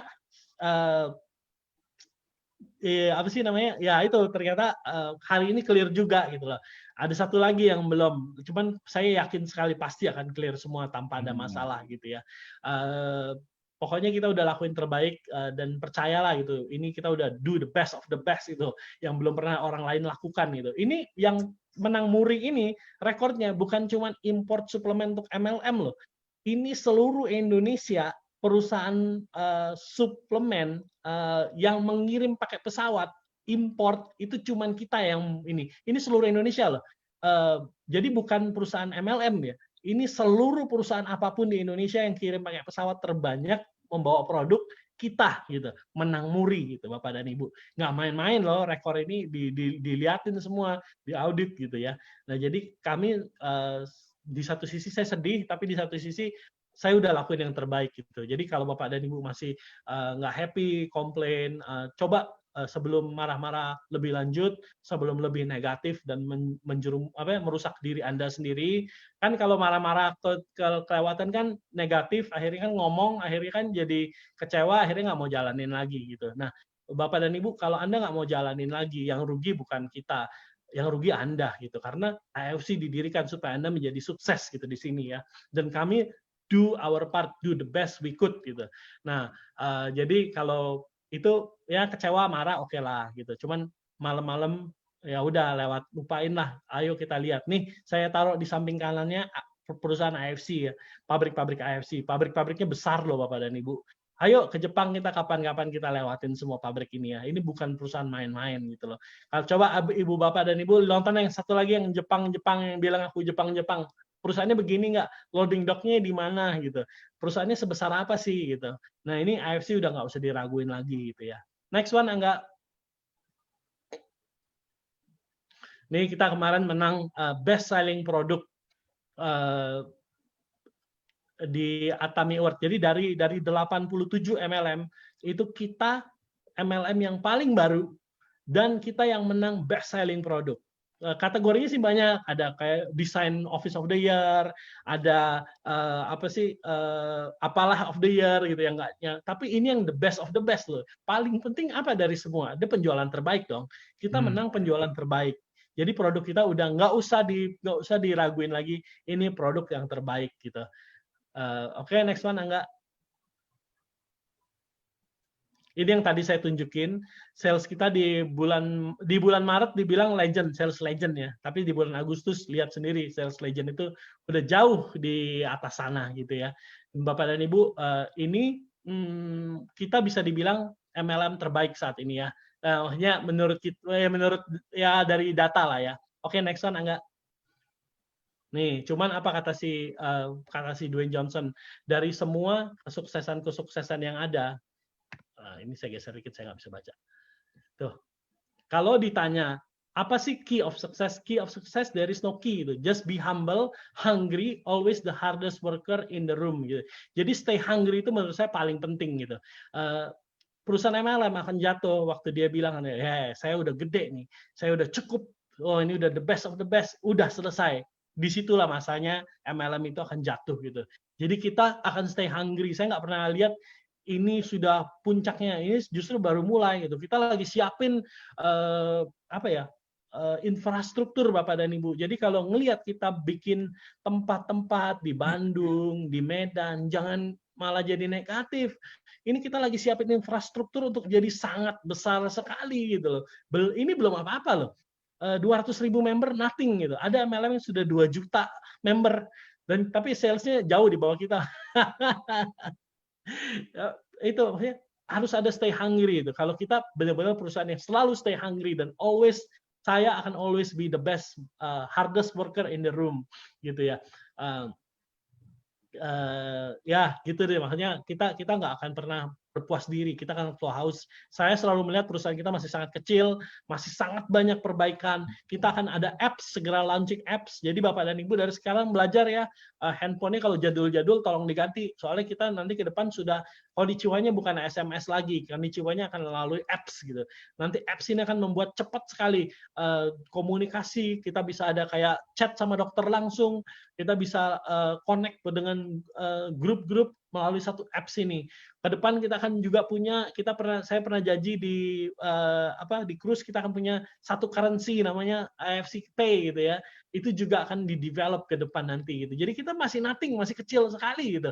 Sekalipun sekali ini fenomenal gitu. Jadi kalau kita bikin tempat-tempat jangan kayak wah duitnya mau diginiin, itu picik sekali gitu. Kita tuh mau siapin infrastruktur nih untuk kita bisa lebih besar lagi. Kita tahu shipping kita problem, kita tahu shipping kita kurang cepat gitu. Kita lagi siapin nih, kita lagi mau beli tempat, kita mau bikin gudang yang nanti ya kalau bisa robot deh kerja deh biar nggak ada kesalahan gitu ya. Itu yang kita lagi siapin semua infrastrukturnya. Jadi jangan picik deh, jangan terlalu yang lihat negatif langsung gitu. Lihat dari sisi positifnya. Kita akan menjadi sangat besar sekali gitu. Jadi sayang Bapak Ibu ngomong aduh ngapain sih beli gedung itu uangnya buat ini. Salah Anda gitu. Kita sedang siapin the best facility untuk Anda juga gitu.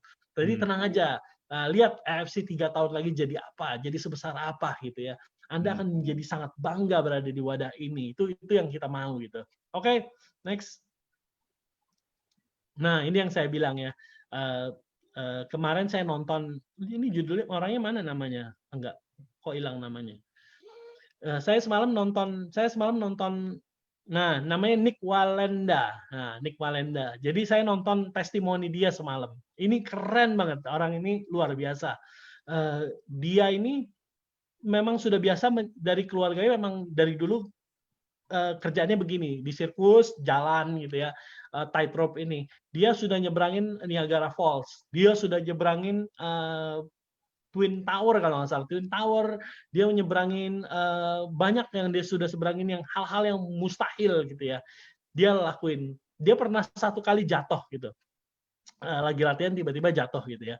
Terus dia bilang waktu dia mau memulai lagi di Niagara Falls nih, dia mau mulai lagi, dia bilang katanya selalu ada image yang wah gua jatuh nih, gimana gitu.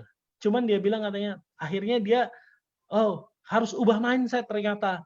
Kuncinya simpel, ubah mindset aja. Saya pasti bisa sampai di ujung sana. Saya pasti akan sukses gitu. Dia memulai ubah waktu ada hal negatif dia selalu bilang, Tuhan bisa mampuin saya pasti bisa nyebrang.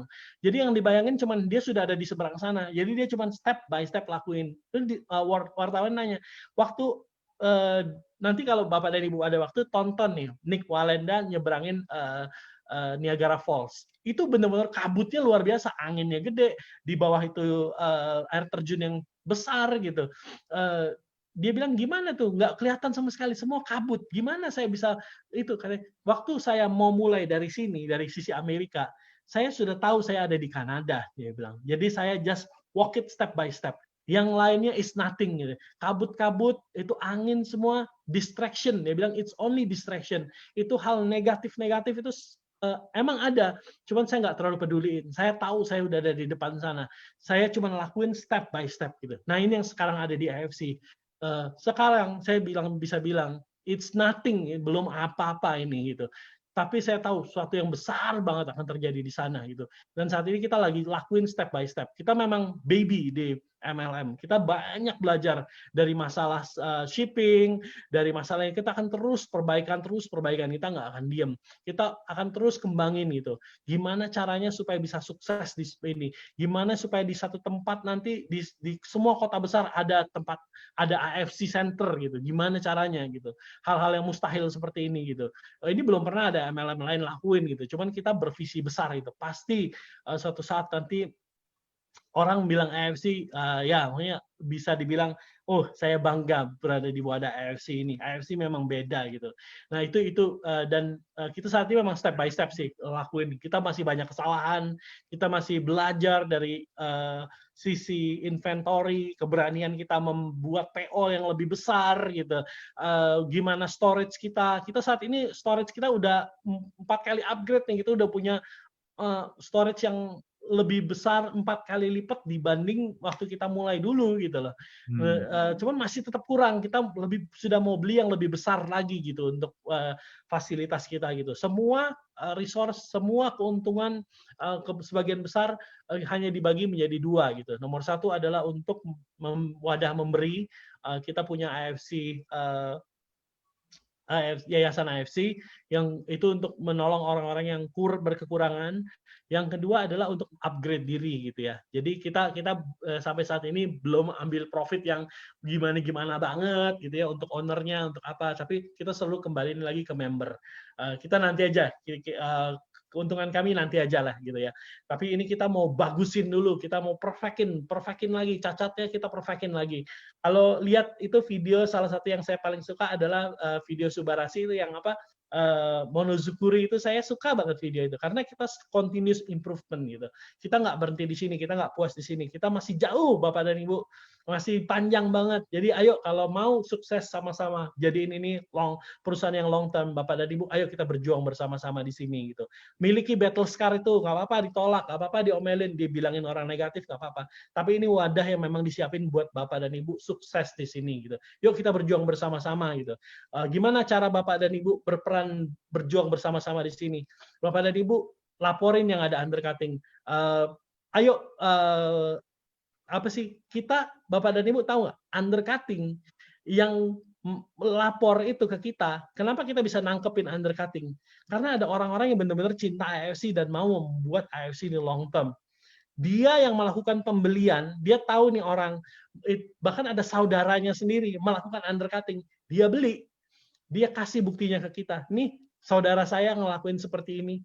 Kenapa saya laporin? Karena saya tahu AFC menjadi tempat buat hidup saya gitu. Jadi Bapak dan Ibu, ayo ikut aktif ke kita gitu. Bukti ini orang melakukan undercutting, jangan cuman gimana sih ini di sini di pasaran harganya sudah segini nih, banyak nih katanya yang jual 1.500.000, banyak yang jual segini di pasar ini. Itu justru Anda menjadi negatif kalau seperti itu. Ayo berjuang bersama, ayo report, ayo buktiin mana tuh ini.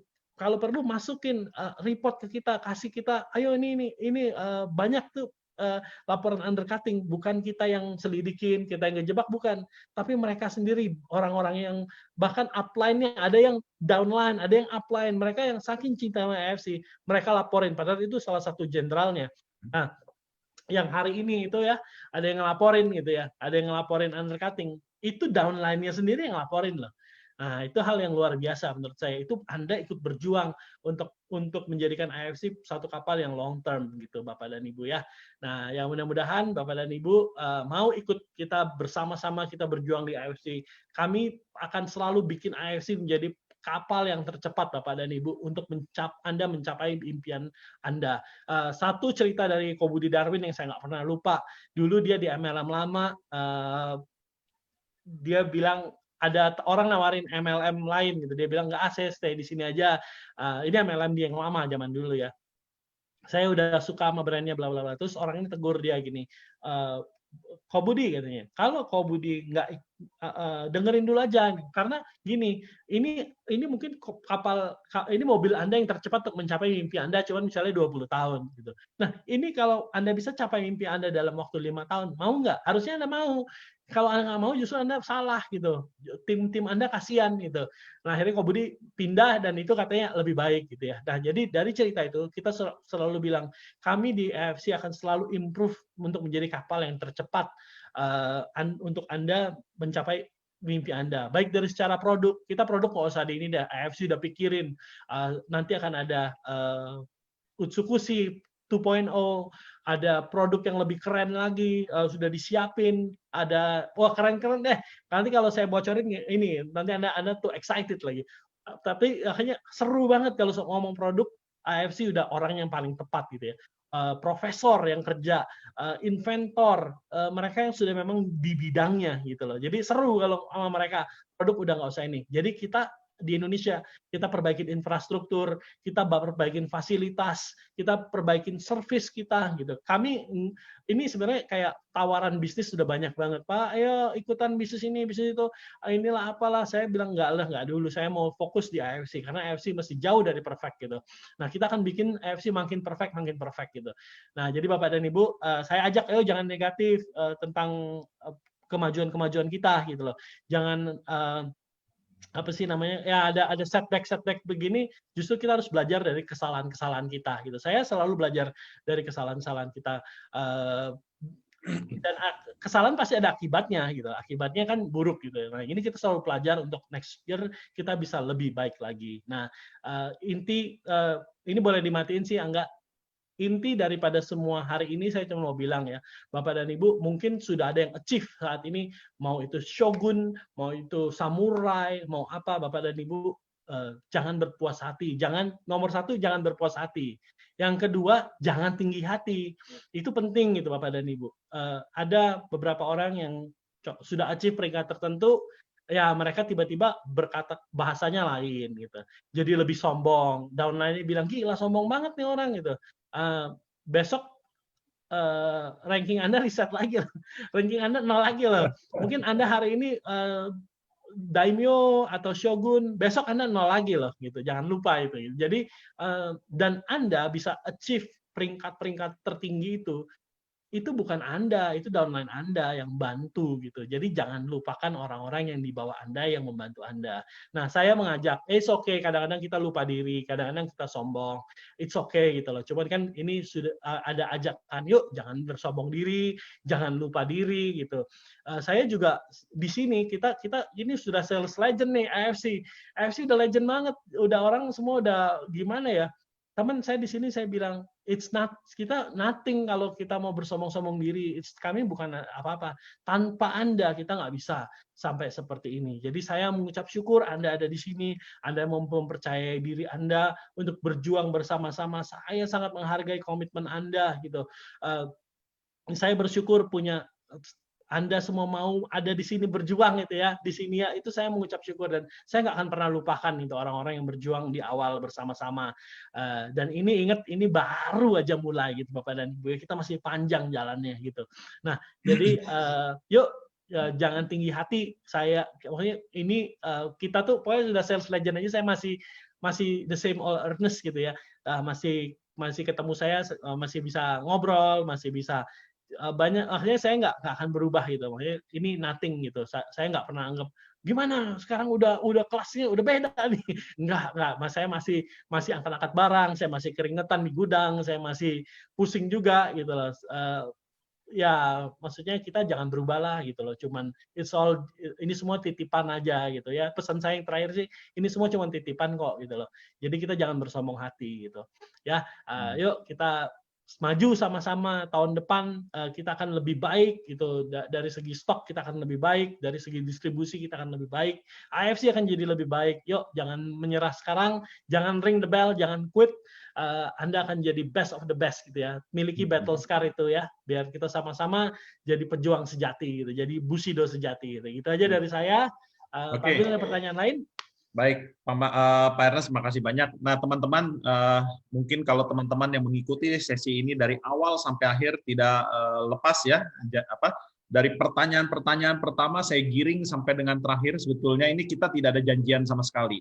Boleh tanya Pak Ernest, boleh tanya Pak Mike, apakah saya sebelumnya ada janjian pertanyaan-pertanyaan ini? Enggak. Saya munculkan pertanyaan-pertanyaan ini, di sini saya melihat dari setiap pertanyaan dan setiap jawaban, saya mendapati bahwa apa yang disampaikan oleh Pak Ernest maupun Pak Michael semuanya adalah tulus dan benar-benar tanpa trik. Ya, jadi kita bisa lihat ketulusannya ini dan luar biasa sekali. Bahkan progres ke depan. Ternyata saya kaget juga bahwa kita ini sebenarnya belum apa-apa. Saya pikir kita ini udah booming luar biasa. Ternyata ini baru mulai, belum apa-apa. Nah, teman-teman berbahagialah bagi Anda yang baru pertama kali bergabung ya, mungkin baru tadi memutuskan join ya, ada teman-teman yang baru beberapa jam lalu memutuskan join, atau ada beberapa yang sudah beberapa hari, beberapa bulan, tapi baru mulai memutuskan jalan di sini, ini tepat ya. Jadi timingnya sangat tepat sekali kalau kita mau start dari sekarang, karena planning ke depan masih sangat banyak, masih sangat besar sekali AFC ini ke depannya. Nah, sebelum kita akhiri malam hari ini, mungkin Pak Mike akan ada sampaikan pesan-pesan terakhir. Pak Mike, silakan Pak Mike. Oke, basically saya sama. Untuk menjalani bisnis ini, kalau saya selalu keyword yang nggak boleh saya lupakan untuk diulang-ulang terus ke teman-teman, ke para leader di AFC, para member di AFC, itu adalah integritas. Oke, itu value kita. Ya saya harap dengan menjadi member MLM, menjalankan bisnis MLM dengan integritas, ini akan memberikan bisnis yang long term buat kita semua. Saya sedikit tambahin mengenai kenapa sih kita tidak boleh. Banyak yang pikir ini yang nggak bolehin jualan di e-commerce tuh AFC. Bukan. Jadi Bapak Ibu kalau menjelaskan kepada downline atau kepada prospek, itu ada undang-undangnya, ada aturannya dari Kementerian Perdagangan. Jadi memang tidak boleh untuk MLM itu diperjualbelikan di e-commerce gitu. So saya harap kita berjalan sama-sama sesuai dengan visi misi kita. Jangan pernah lupain Bapak Ibu kalau share ke kalau share ke prospek atau ke downline, selalu dibaca benar-benar visi misinya. Itu hal simple, tapi kalau Bapak Ibu baca buku tentang Alibaba, ya, yang menyelamatkan mereka dari kehancuran itu adalah visi misinya. Gitu. Jadi ada di satu poin, Alibaba itu udah kehabisan investment, kemudian mereka hire seorang HR director dari perusahaan besar di hijack dari GE, udah tua. Kemudian dia membalikan Alibaba kepada visi misi awal. Habis itu mereka fly. Gitu. Itu ada bukunya. So, thank you so much buat malam ini Kogun dan tim dan semuanya yang sudah berpartisipasi. Ya saya percaya kita di sini berada di tempat yang tepat dengan value yang tepat. Dengan visi misi kita bersama akan mencapai sana. Terima kasih. Oke, terima kasih Pak Mike, terima kasih Pak Ernest, Thank you Pak Gun, thank you Mike, thank you sama-sama. Thank you. Teman-teman, kita jangan lupa ya berdoa selalu untuk Pak Mike, untuk Pak Ernest, untuk Pak Niko, Ibu Helen, dan seluruh manajemen yang ada supaya mereka berada dalam lindungan Tuhan, selalu sehat, dijauhkan dari segala penyakit dan sebagainya. Tentu juga kita berdoa supaya keluarga besar kita semua di AFC ini semua dalam lindungan Tuhan. Dan saya berdoa juga supaya teman-teman semuanya akan semakin hari semakin lancar karir bisnisnya, semakin dipermudah, konnichiwa-nya tambah lancar. Oke, terima kasih Pak Ernest. Terima kasih Pak Michael. Sampai jumpa, selamat malam semua teman-teman. Makasih banyak ya. Bye.